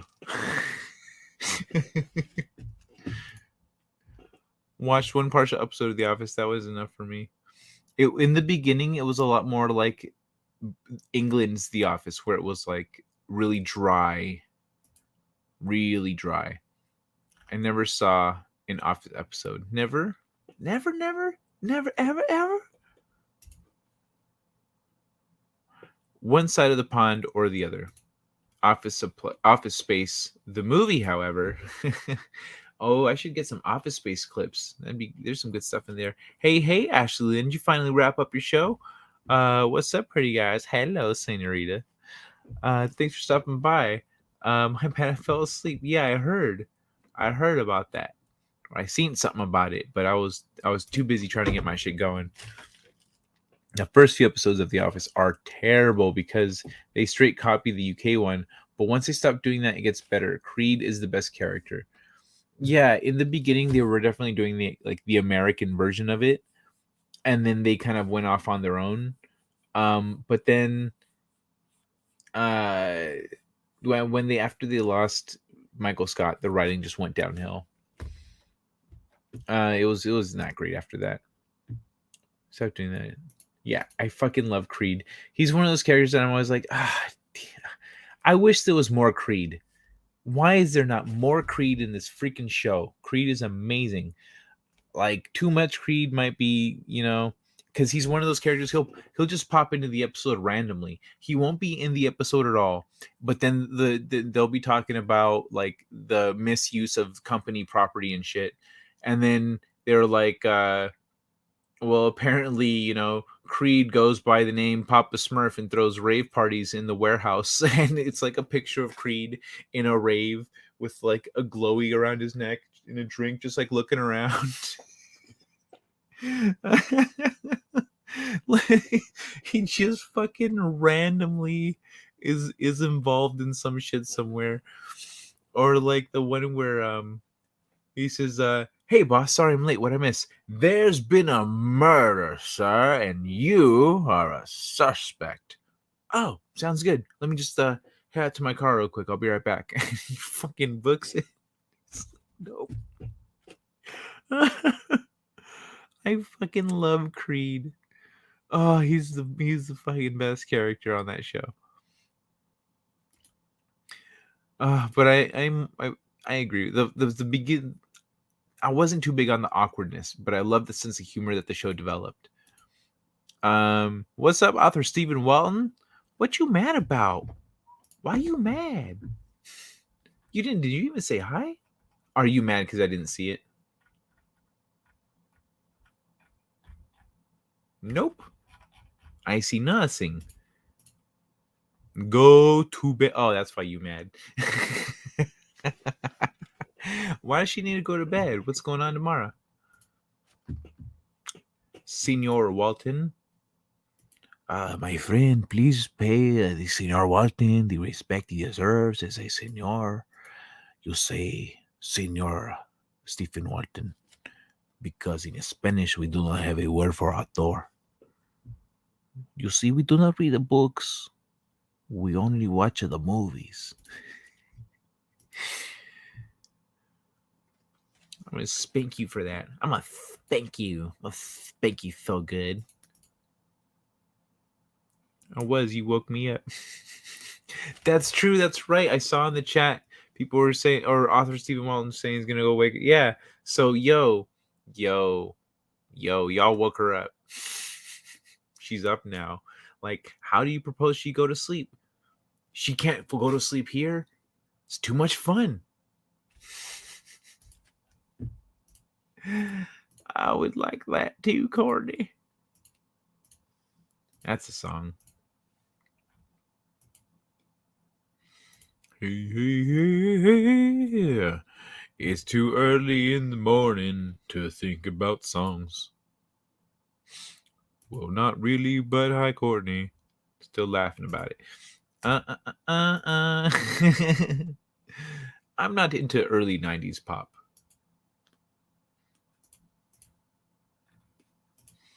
I have a really nice red stapler for you all.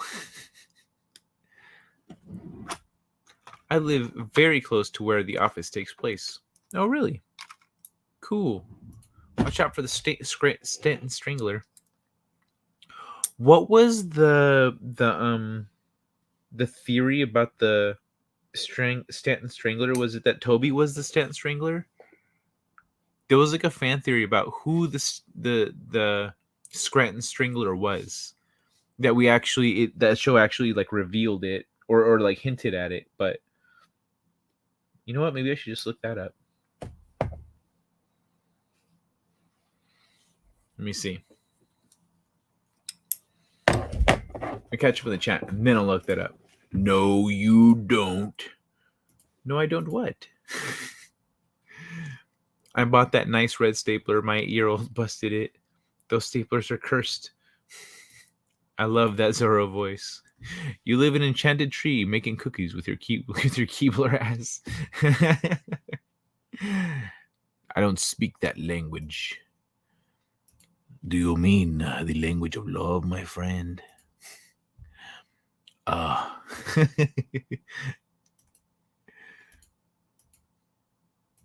no. It is in Scranton, Pete. Oh yeah, Scranton, not Stanton. Yeah, I said it wrong. I corrected myself. You can strangle someone with a red stapler.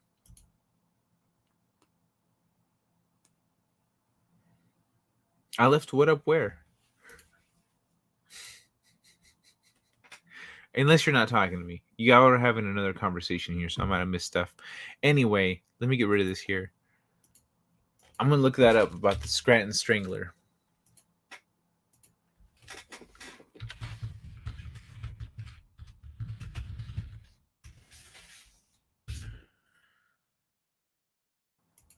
Oh, The Office's Paul Lieberstein finally addresses the Scranton Strangler. In season 9, Toby visited Scub in prison only to be strangled himself. That's already a lot of screen time devoted to an unseen strangler, but some fans have been convinced that there's even more to the story, namely, that it was none other than Toby himself who was the real Scranton Strangler.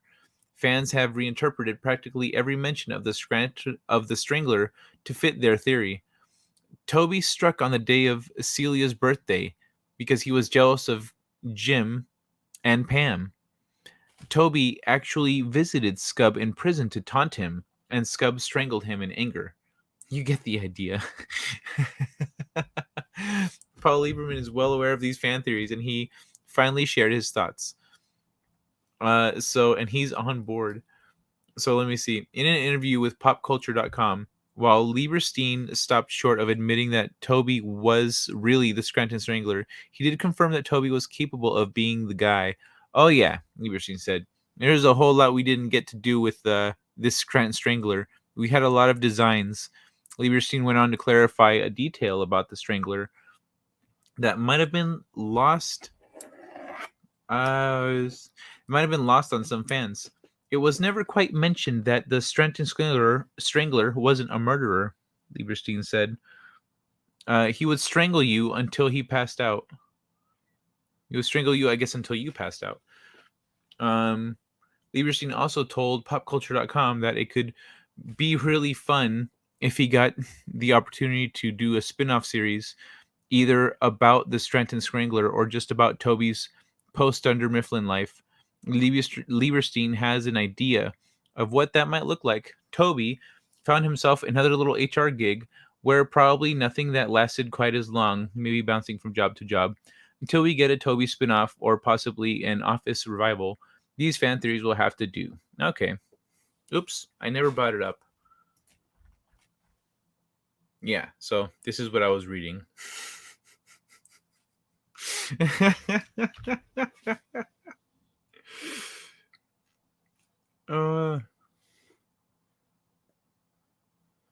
My bad. Hey, Sentinel. It's scrolling up. Hey, what's up, the Sentinel? What's shaking, Bacon? Love that icon, man. Streams you do, man. Thanks, Steven. Hey, I don't know if you caught us teasing you the other night about when you were like, I wish we had streamed more. I was like, why we just and I were like, what's with the past tense? Like you can't change that. The fuck is that? This is live? Nah, man, I pre-recorded this shit.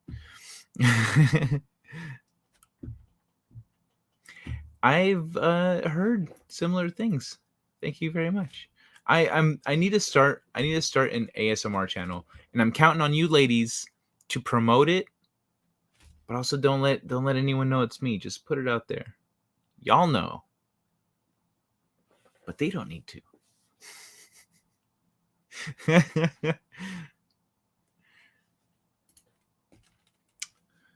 Let me see. Someone is doing bad. As a karate dojo master, I've learned to break the stranglehold with ease and precision. Nice. I mean, like, kind of feels out of nowhere. I learned a trick with the string with like chokeholds and stuff. Like, if you pull the pinky back, it'll peel the whole hand off. But like, if shit's extreme, you might have to break their finger. What's it called?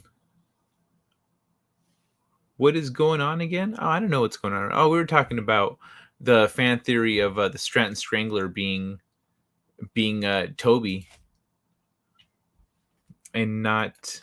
But like, I guess he didn't really confirm anything. He was just like, "Oh yeah, I'm on board. That sounds fun. No, we had plans." Like he didn't specify, you know. You are a weak karate dude since you called me a Keebler ass. You've only been talking about that for how long? What you been talking? What the hell are you talking about, woman? Keeblers have to protect their cookies. So master fighters.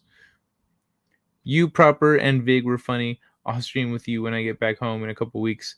If it doesn't give me a brain aneurysm first. Ah, man. Well, I mean, if we're hoping that doesn't happen, I don't know if we're gonna get to stream. Talking about a strangler.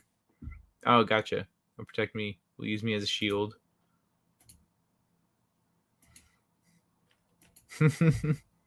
Well, I mean, Steven, I guess you know one way to put her to sleep.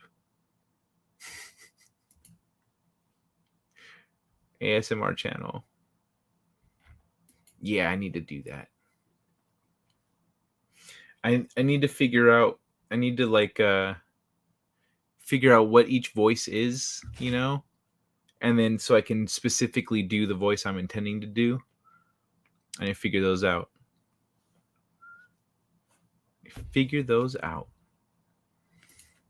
So I've got like the Antonio Banderas one, then there's the deeper Latin one.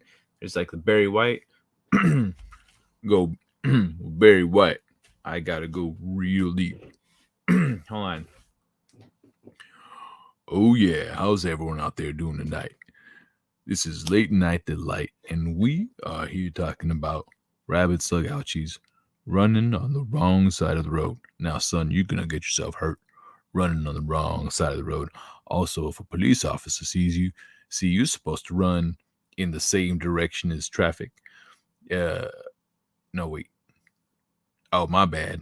I done got myself mixed up with bicycles.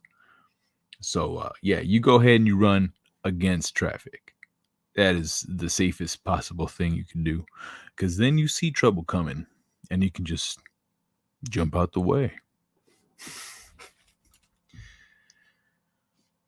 You'd make a lousy shield. Get your ass back in the tree.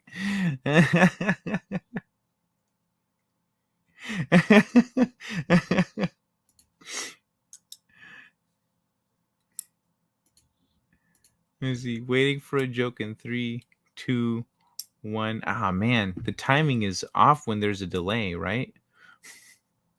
Well, good luck to you. What do you mean, good luck me? Good luck you.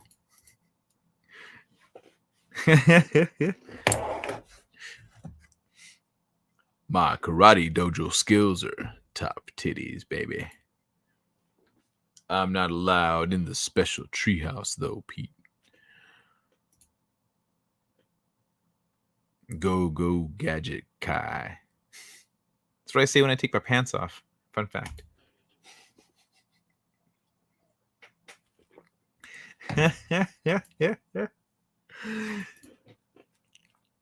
I'm going to drive into oncoming traffic. She really won't stop laughing at me.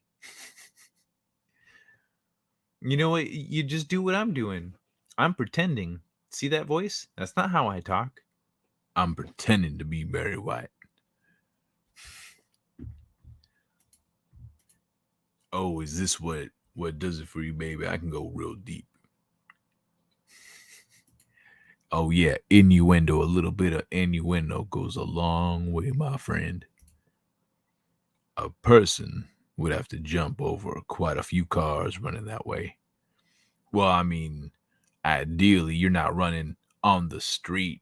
You're running on the sidewalk, son. You run on the sidewalk, but you go against traffic.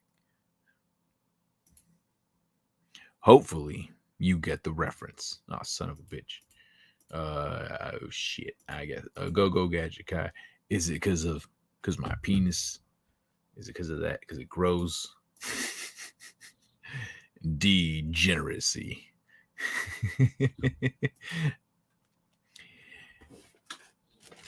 It go it goes in your end though. What? Okay, I shouldn't have switched for that one. Goes in your window. That sounds better. Sounds better with that accent. Oh, by the way, she says a lot. What exactly does she say, my friend? Does she say good things? Does she say bad things? Does she say naughty things? She must be busy. She is a very busy girl. The type you do not take home to mama. I don't remember the rest of the lyrics. That's not a bad one, actually. Let me read that. It's a very kinky girl. The kind you don't take home to mother. Super freak. Ah, okay. I couldn't think of the fucking chorus.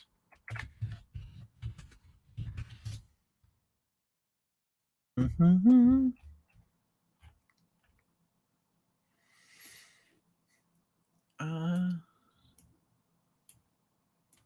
All right. Maybe I could just do. Let me see, just like this. Just you. I'll try to share just this part here. Let me see.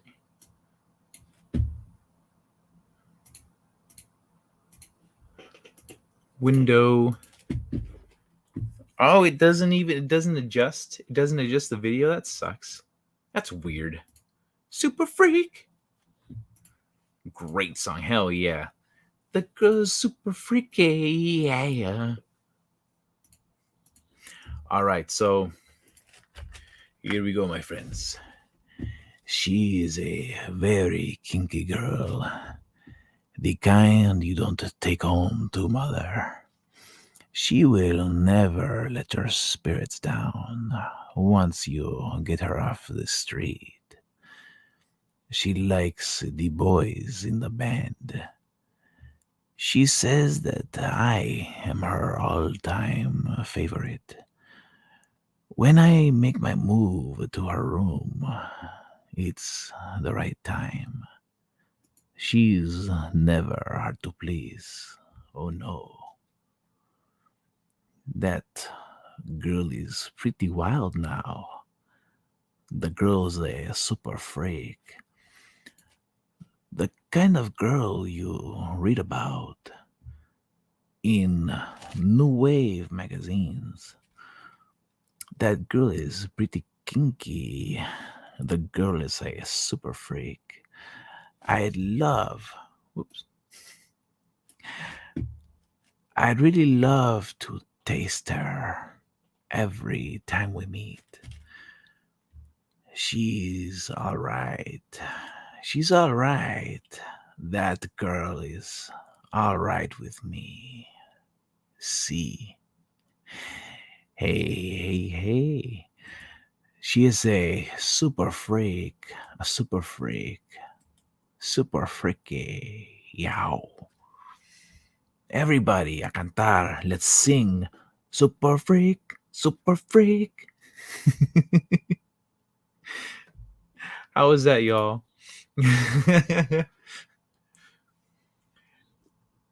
I thought you wanted to get laid. Oh my. See, I knew that would do the tricks. The trick. Sometimes I wish I had a mic. I didn't have one, and everyone used to give me shit about not having a mic. And so I went on Craigslist one day and I got one at a discount. Now it has a mic. I also have no excuse for not having an audiobook besides taking the time to actually make it. So I'm trying to wrap up things and get things moving so that I can have the time to sit down and record an audiobook. Ooh, what if I did? Nope, bad. I'm not doing that. That's a stupid idea. This is a song about a demon Jezebel. But A more common vernacular for a demon Jezebel is a super freak. A wanton harlot, I tells you. Only sometimes. Need some percussion. Oh, you know what? I could play a little bit of I could play one of these. Which one of these would be good? Let me see.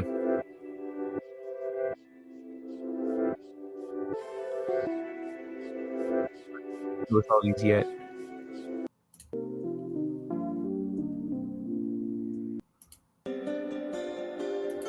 I'm not really feeling any of them so far.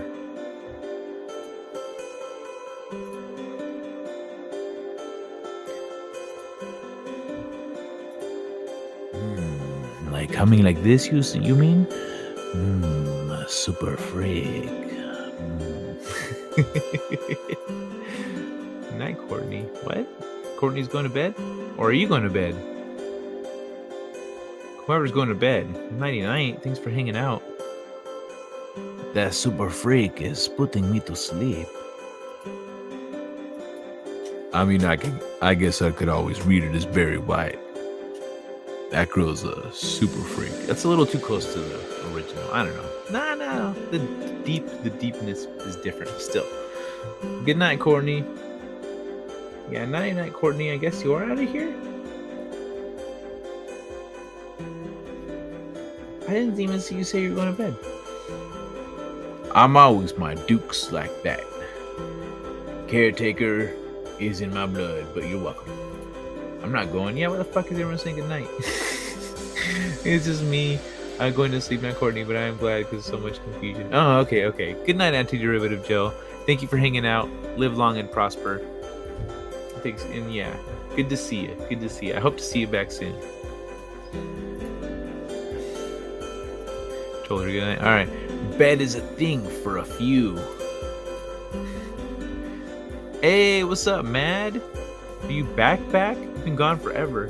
He's been like in and out lately. I've seen him like pop in, pop out. By the way, Mad, what? I need to check Twitter. See if you responded to my message. I was very confused by your messages. But did you want to come hang out? Yeah, sent, not read. Cool, alright. Yeah, I'm still confused then. Let me get rid of this here Rick James song. Super freak though. That's a good one. That's a good one to what's it called? Howdy, Poe. Poe, dog. So the ladies appreciated this, and you might too. So I'm just letting you know. If you rewind a little bit, I was reading Super Freak in like an Antonio Banderas kind of accent. Hey, handsome, says Courtney. Hey, Mad, says Rabbits. I had to give appropriate intonation, to. Oh yeah, that's what I was gonna do. Motherfucking Mad. Here you go, dog. I got my ending. Yo, Poe, look. I'm not glitching. I got my internet figured out. I also knocked my internet out for the afternoon and early evening, but in the end, I got it figured out. You know what, Poe? I'm gonna give you a wrench, dog. I don't usually give a wrench to people that'd be like, where's my wrench? But I like to know.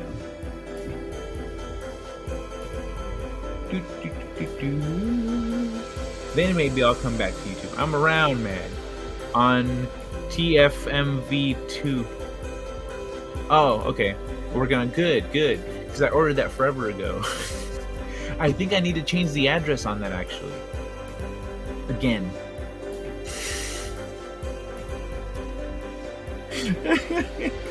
I'll figure that out in time.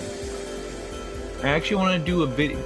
Stephen Walton, I want to do a video or something outlining the events of Comicsgate or of Gamergate specifically of Gamergate. So I've been waiting for that Volume 1 because it's supposed to come with Volume 2. But if you want to just like meet up sometime and like have a chat, and I can take some notes, give me a better starting point than what I've got now, I would really appreciate that, man. That'd be great, because I want to do that. Shit keeps coming up, and most people don't have like a place where you can go that says, look, this is what happened, this is a timeline, this is da da da da da da, and like with like clips or articles, whatever the fuck. Like there's no one that doesn't exist. So I'm gonna put that together. It's gonna take a little time. It won't be something I do like immediately. I have this fucking list. This whole thing, I'm holding it backwards on purpose. This whole thing is full right now. Essentially all of this is my list of things on my list of things to do. And then like here is just me organizing how I'm going about doing them and what day and order, etc. Like, so that'd be another thing to add to that long column. Grant and I may do a speakeasy soon. Oh, aren't you a fancy motherfucker with your speakeasy?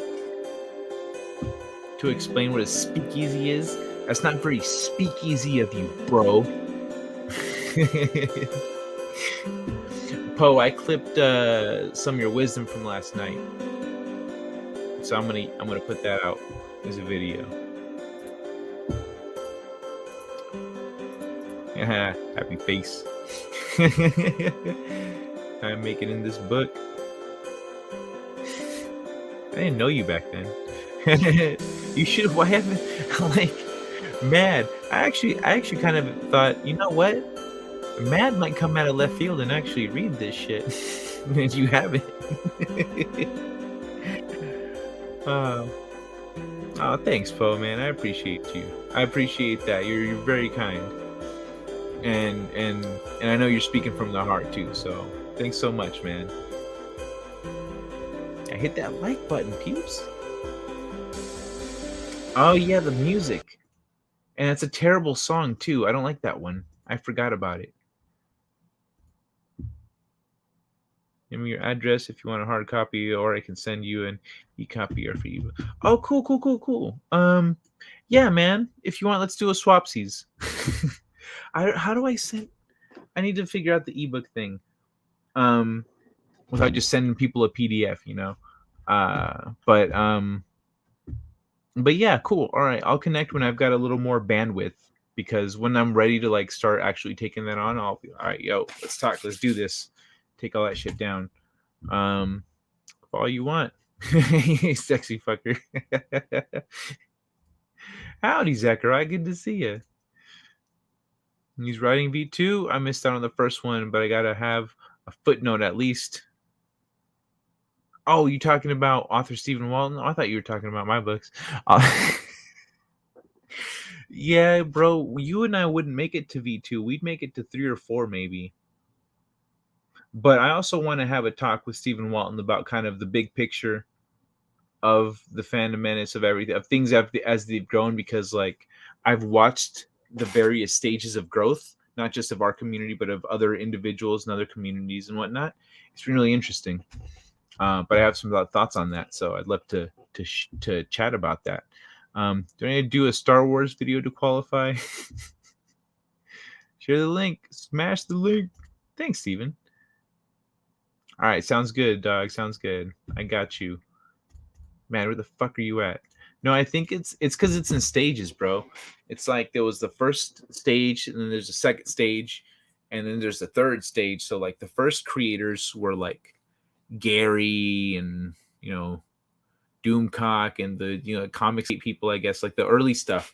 Actually, in the beginning, it was the stuff that led to that happening, like the Comicsgate stuff and all that shit. Gamergate. And then like the creators came in stages. So there's the early creators like Gary and whatnot. Then there's like, was John Talk's second wave or first wave? I don't remember. But then there was like creators inspired by those creators and creators inspired by those. So like it's kind of like in stages. That's why the fourth wave chat is called that, because it was the fourth wave of like creators that come out of the whole thing.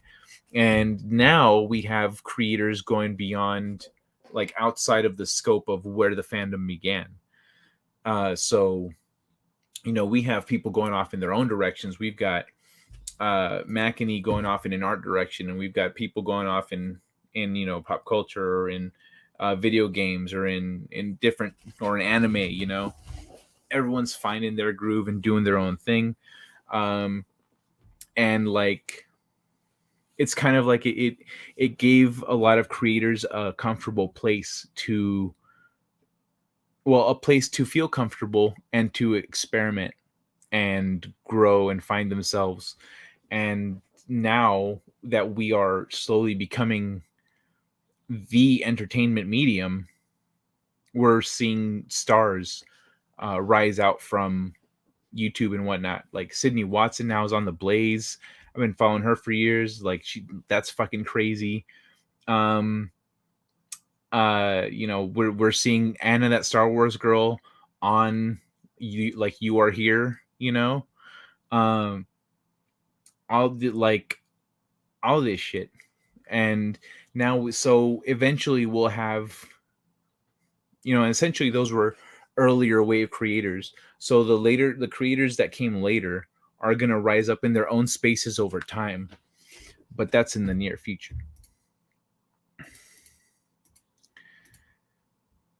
Us biracial men need to stick together. as long as you're not you being tricky with your language there with the biracial.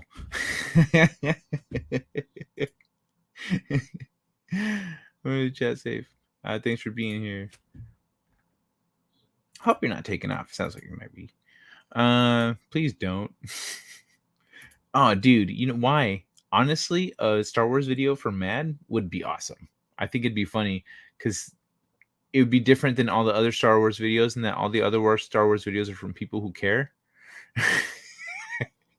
I don't think Mad would as much. John Talk Star Wars was in that first group. Oh, okay. Hail Makini 90. I kind of miss John Talks. But like, I missed doing the late night thing. Like, I was there for his first like late night show like this, his first like midnight hour. And I don't know if it was his first one, but one of the early ones. And then it became like a regular thing, and I always had fun hanging out there. And so that's why I started doing this, because like I didn't have anywhere to go at night. I didn't have, the chat to hang out with like I did before. And so I said, fuck it. I'll just like host a show and I'll just hang out. I'll have articles queued up or whatever, and we can talk about whatever we feel like talking about. Hey, hell yeah, Hail Makini 90. Did anyone like the new Obi-Wan show trailer? I didn't watch that shit. Talk soon. You understand? Bro, I'm a writer. I've spent the last 10 years looking 160 years in the future. I see big picture, man. More sand. I don't like sand. It's coarse and rough, and it gets everywhere. Oh, hi, Mark. Settled. I'm doing a Star Wars video. Do it.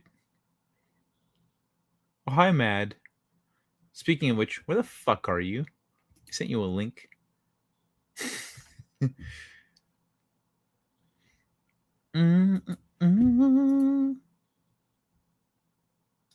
Oh, I forgot to post on the socials. Oh, I see. That's why you're not here. You're doing a speakeasy here in a few minutes. Like, you're doing your own thing here. Fine, motherfucker. Do it then. Do it. Sand away. But let me see. Hold on. I gotta.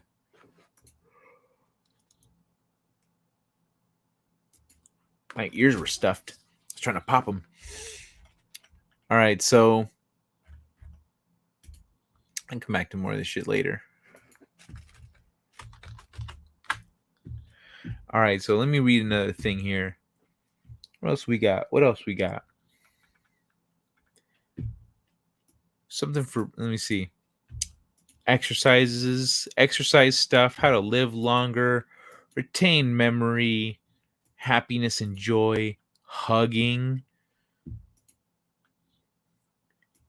YouTube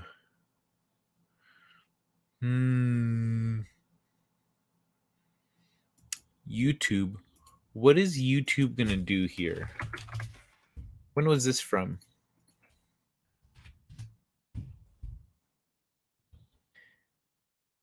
What's the date? February 11th. This is from February 11th.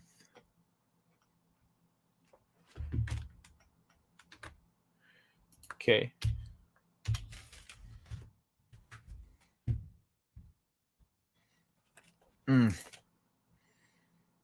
Star Wars video with pandas. I am not excited for Obi-Wan series. Yeah. I didn't. Yeah, I'm so unexcited. I didn't even bother watching the trailer for it. But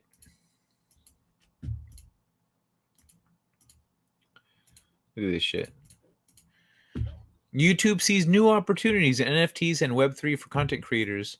What the fuck are you gonna do with NFTs, YouTube? What the fuck are you gonna do with NFTs? You're a Web2 platform. Google LLC owned video sharing giant YouTube said Thursday it's considering Web3 technologies such as non fungible tokens and blockchain to help enhance the relationships between creators and their fans and develop new experiences. Web3, also called the decentralized web, is the next iteration of the World Wide Web based on distributed ledger blockchain technology that uses peer to peer transactional networks to create token based economies. Web3 opens up new opportunities for creators, Neil Mohan, chief product officer at YouTube, said in a blog post.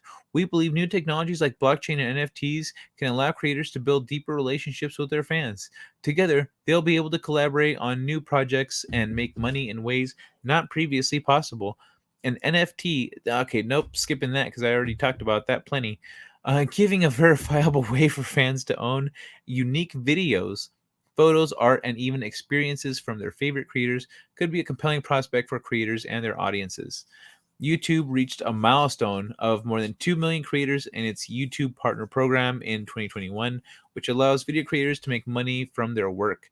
Many of these opportunities involve putting advertisements on videos, offering subscriptions, and asking for tips from fans. By adding NFTs, it opens up another potential revenue stream for creators that also enables fans to trade virtual items related to their favorite creators. During the same year, NFTs became booming market, exploding to a $41 billion trade volume, according to the most recent metric, up from 100 million in 2021. Although the plans have just been announced, Mohan did mention that there's still a lot to consider with the approach, especially doing so responsibly. The company sees incredible potential in Web3 NFTs, blockchain technology as well. But I don't. So I know that usually, with one man show, How do I reach these kids? But right now, I'm a lot more That like does not make sense. Why would a Wookiee? yeah. That so one man show. We're on the same page right now. I'm a scheme to milk money from suckers. I disagree. It's a new technology, man. It just you just got to wrap your brain around this, but the potential of this entirely new concept. But that's the thing. It's such a new thing. It's such a new concept, like in terms of how it affects society. That, pardon me, that it has very broad-reaching implications, and it can be hard to really see the potential and see what it could do. But with this, I'm like, fuck you, YouTube. Like what are you gonna do? Like, why would they have value if individual creators like what's gonna happen? Here's what's gonna happen. Here's what I see happening. I should say that. Here's what I see happening. If YouTube, let's say, allows its creators to mint clips or videos or art or things from their YouTube for their creators to buy, for their followers to buy, people buy, and most NFTs, everyone's gonna be making them, and it's gonna flood the market of YouTube stuff. Like essentially, they're gonna create a market that's flooded with shit, and then some people are gonna be like, "Oh, I want that Mr. Beast NFT. I want that nerderotic NFT. I want, whatever the fuck like that. But what would be the point most of the time? You'd be kind of hoping that you'd be doing it to support, but like, what would be the point though? What would be the utility? What would you use these for? You know, that's the thing. Like, I feel like a lot of people just see the dollar signs and they're not really thinking about the big picture. They're not thinking about the utility that they could provide with this entirely new kind of digital asset. It's something that is functional in a way that nothing before has been. And why is my light fucked up? And like, these bitches are just trying to make money on it without thinking of how they could actually make something incredibly functional and useful and helpful. No, let's just make motherfucking money. Anyway.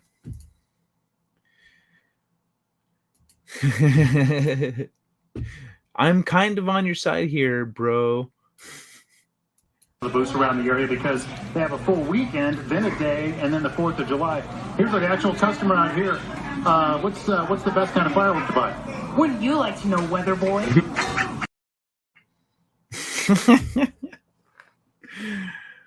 I love this one though. This one's fucking.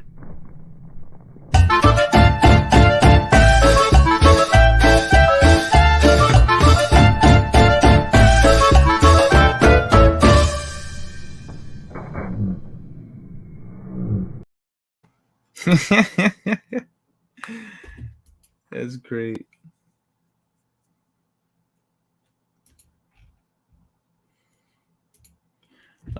Yeah. So that's one of these times that I'm like, I understand the desire to evolve with the times, but like, it's okay. Like, there's also sticking to what you do well, and there's entering markets that you don't understand, and that's what they're doing here. They should let it evolve to a point where they go, hey, this thing that they did with whatever that would work really well for YouTube. Like, if we could incorporate NFTs like that here on YouTube, that'd be great. Instead, they're like, okay, how can we make some money off these motherfucking NFTs? There's a lot of money going around on NFTs and we're not making any of it. I see a new opportunity here. New opportunities to make money for creators and, of course, us, the YouTubes and the Googles. So what are we doing, gentlemen? It's a whole different vibe. It's a whole different vibe. Ouchies is my last name. Give me a break.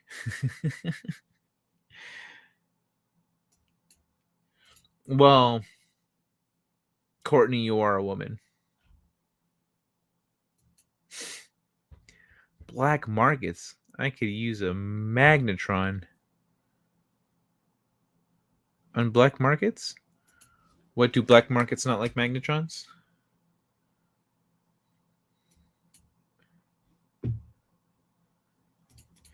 I'm gonna drop Mad Mardigan a like on his thing. It's starting at 1:40 a.m. Starting at such a weird time. Yubiwa.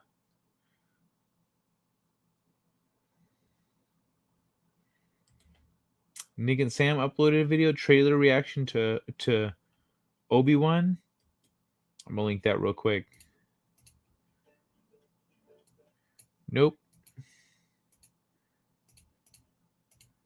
So for when you guys yeah,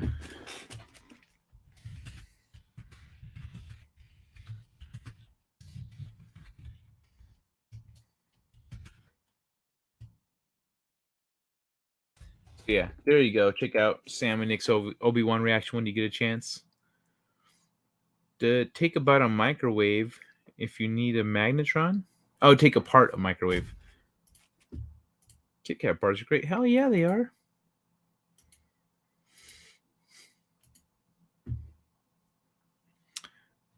But yeah, I don't know. Fucking Obi-Wan. I'm done with all the Star Wars shit, man. I wish everyone would just stop talking about it like it doesn't exist. Honestly, I think that'd be dope.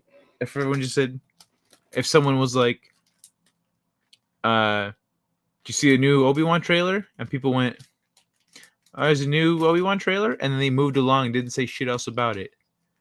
That's the dream right there. That's the dream. That's what I'd like to see. Because that's kind of where I'm at. Actually, I think that's what I'm gonna. Well, no, because people won't understand that that's what I'm doing, and they'll be like, "Oh yeah, totally, there is, bro. You should go watch it."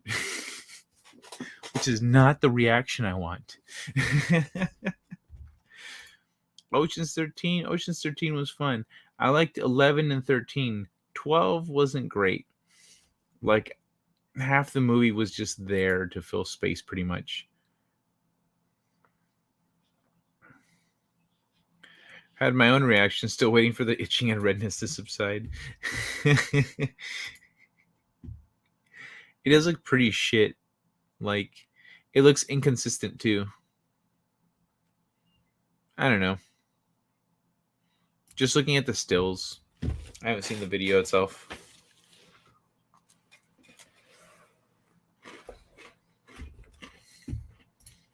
What inspired a watch of Ocean's 13?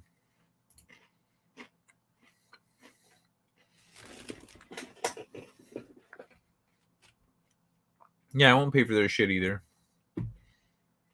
Not paying for their shit.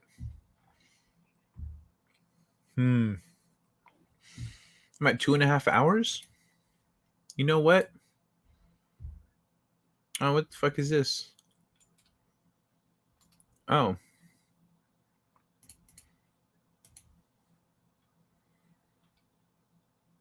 Oh, okay.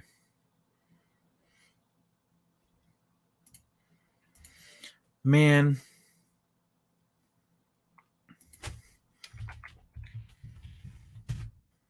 It's like for proper. Fuck off, proper.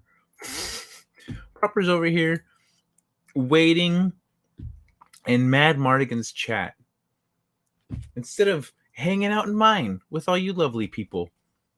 God, what a jerk. What a jerk. You should see the things he's saying about you guys in Mad Mardigan's chat. He's like, why would I go over there? Bro.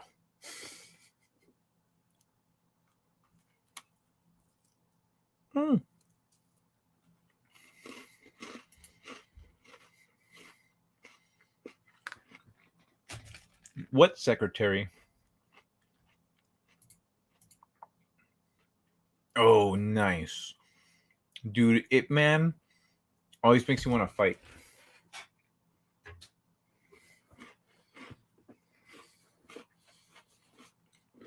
Always makes me want to fight. It gets me pumped, bro. Wing Chun is one of my base systems. So I'm like, oh, machine gun punches. Ah, do it.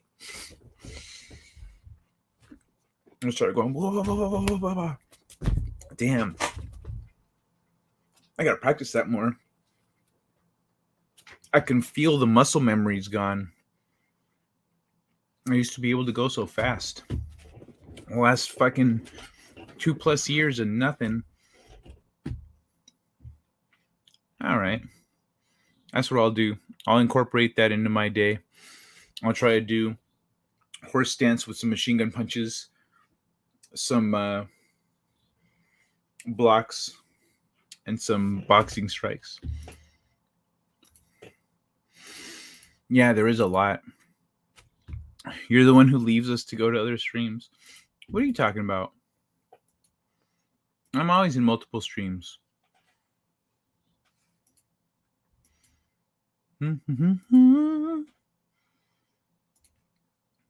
That's my personal charter to piss off everyone. Yeah, dude, Ip Man's fucking great. I miss having a punching bag too. Machine gun punches are easier when you're actually hitting something. Because you feel the... And you get into a rhythm of just like... It's just because it's a straight punch. And you're cocking the other one back. And so every punch is already ready to go. So you can, even if someone's striking, you can boom. You can like deflect. You can do an inside block, straight punch, and then your other hand is already ready to go. You can do outside block, boom. I miss fighting.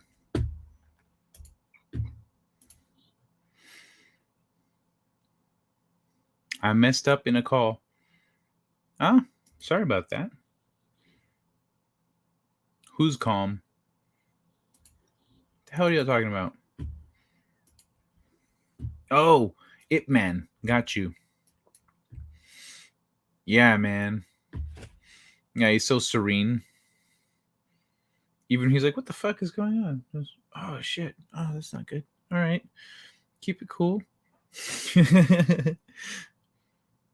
It's very much like once I learned to fight and stuff, that was very much like the energy I strove for. I was like, I know I can handle shit. I can be calm all the time. It's nice. It's a good feeling. Breathing is a thing.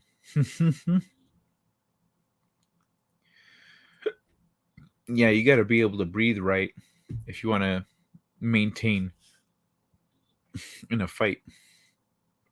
Excuse me. I need to put shit in my hair to make it, to train it. I see it's all over the place right now. Supposedly,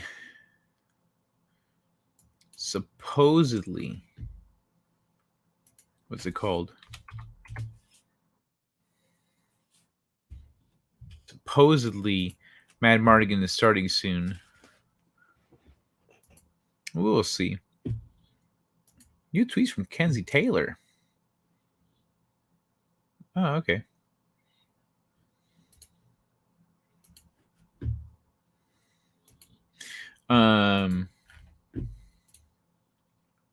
Try to get it breathe for 10 minutes or so. You really learn to appreciate it. I mean, like, you don't even need to go that long. Just practice for swimming. Oh, shit.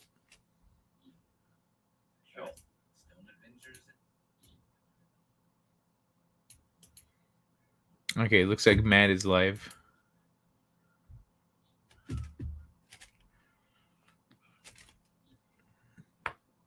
Oh. But yeah. Oh, he's got an intro, huh? I want to see. Hold on. Share this shit. Hump your girlfriend, stay out of trouble. Don't do crime. Crime doesn't pay unless you're selling dope. I don't know where he got the music from. All right. Moon setting. And it's a little loud. It's a little loud for a speakeasy. A little loud. Sit there and watch it in silence. All right. Got the McCaves and Mr. Grant Gregory over here. All right. Well, anyway, I be looking for reasons to wrap it up early so I can get a little more work done. It looks like my internet's fixed, so I can start planning for future shows accordingly. Tina.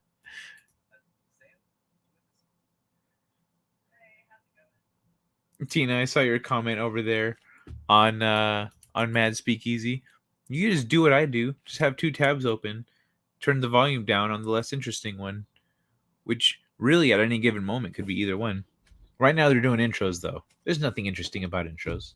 You can never breathe right anymore. Maybe you could do yoga. Crack is whack. Crack is whack. Don't come back. Don't multitask. I do, because usually like there's highs and lows in conversations, and so I'll be listening to one stream, they're talking about something really interesting while the other stream's fucking off, you know, and I'm like, okay, it's not funny, but like, it's at least not to me. I'm like, I'm not feeling it. It's fun, whatever, but I'm like, I'm not gonna waste my time with this when I could listen to this conversation. And then there's a flip, like then they start fucking off, and then these guys turn on to something good, and so then I'll just like adjust the volume bars accordingly.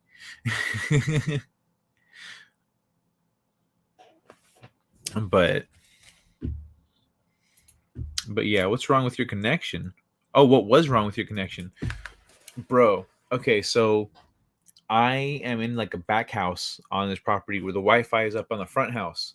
And so there's a range extender here, but like I was running off the range extender Wi-Fi. The range extender wasn't necessarily close to the Wi-Fi, but it was close to the computer, closer to the computer than to the Wi-Fi. So I had a decent connection, but I mean, I didn't have a decent connection. I had a connection, but then I got these things, these power line extensions, uh, and they're supposed to run through the power of the house. So I tried connecting one in the front house and one here, but it was too far apart for it to. I think I covered this in the beginning of the stream, so it's too far apart. So what I ended up having to do is combine the two technologies. So I got the Wi-Fi extender, and I put it really close to the as close as I could to the Wi-Fi signal, and then actually it's a little more centralized of a location, but it's closer to the Wi-Fi than it was before. And then I connected that to my little power light thingies, and then I connected one here. So then I'm running the Wi-Fi, the signal that it's getting, running it through the power of the house right into my Ethernet. So it's actually connecting through Ethernet. So now I have like a solid connection. Oh, hallelujah. But I did fuck up my internet for half the day, so c'est la vie. I don't go that deep into conversations. I just concentrate on one. Correct rules. What are you talking about, Kronos? I keyed. If I had to choose a drug again, it would be cannabis. As it should be. All right. I am going to wrap it up, though, because I'm coming up on 3 hours. And I'm trying not to make these too long. But if I can use this last, little bit to get a little work done before bed, that'll be good. I'll be productive. So I encourage everyone to head over to Mad Mardigan's stream with what's it called? Maybe should we do like a raid thing? No, fuck that. Tell him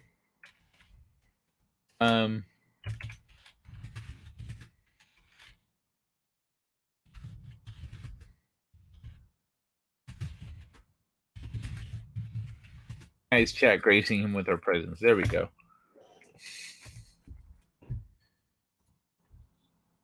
All of my systems are hardwired, but I do run Wi-Fi for my tablets. Sleep after this. Good show, however. Thank you very much, Rabbit Slug. Yeah, I'm the same one-man show. I like to be hardwired like all the time, but in this instance, I was like, just, like figuring it out as I went. And I had promised I was like 2-week break, and then I'm back. And so I said, all right, well, like I gotta do what I gotta do for and because I hadn't quite figured out my internet yet. And even this last thing that finally got it working was a lot of like I was trying to do what I could with the setup that I had, but I had to like take it down and take some risks and do some experimentation. But I got it. Later on, Rabbit Slugouchies, you have a good night. Take care of yourself. I'm gonna head over to Matt's channel, say hi over there. Y'all head over, say hi, let him know I sent you, and that he better go for a few hours. But I'm gonna do some editing on my book because I'm gonna try to have it cleaned up by the end of the month and have a new version out without any errors like the current one has. But yeah, I'm out of here, y'all. It's been fun. head over to Mad Mardigan's stream, hang out with them for a hot minute until they go down. But I'm wrapping it up, y'all. It's been fun, and let me see. Yeah, I guess it's just time for a little Star Trek outro. Y'all take care of yourselves. I'll see you tomorrow. Let me see. I get it. I have built mixed networks in the past. Yeah, you know what's nice? So the power line adapter, it's like a little brick that has a plug on it, so you can still use the plug. So I have the power line adapter, and then I have the Wi-Fi extender plugged into the power line adapter, and I just have them wired into each other right next to each other. But all right, I'm out of here, y'all. Have a good night. Take care of yourselves. I will see you tomorrow for Thursday's show. I'm also going to be on This Week in BS, and I'm going to be on Revan's show for chat about the Dominion War on Deep Space Nine. So tune into those. I will see you all there or here. Let people know where to go on the late night. Let's get a crowd in here. Let's wrap it up, baby. Let's have some fun. Y'all take care. See ya. That's the wrong clip. Wrong clip! Second star to the right. And straight on till morning. Set a course. For home. I'm reading an ion storm on that trajectory, sir. Should I go around it? We can't be afraid of the wind, Ensign. Take us to Warp 4. It is the unknown that defines our existence. We are constantly searching, not just for answers to our questions, but for new questions. We are explorers. We explore our lives, day by day. And we explore the galaxy, trying to expand the boundaries of our knowledge. And that is why I am here.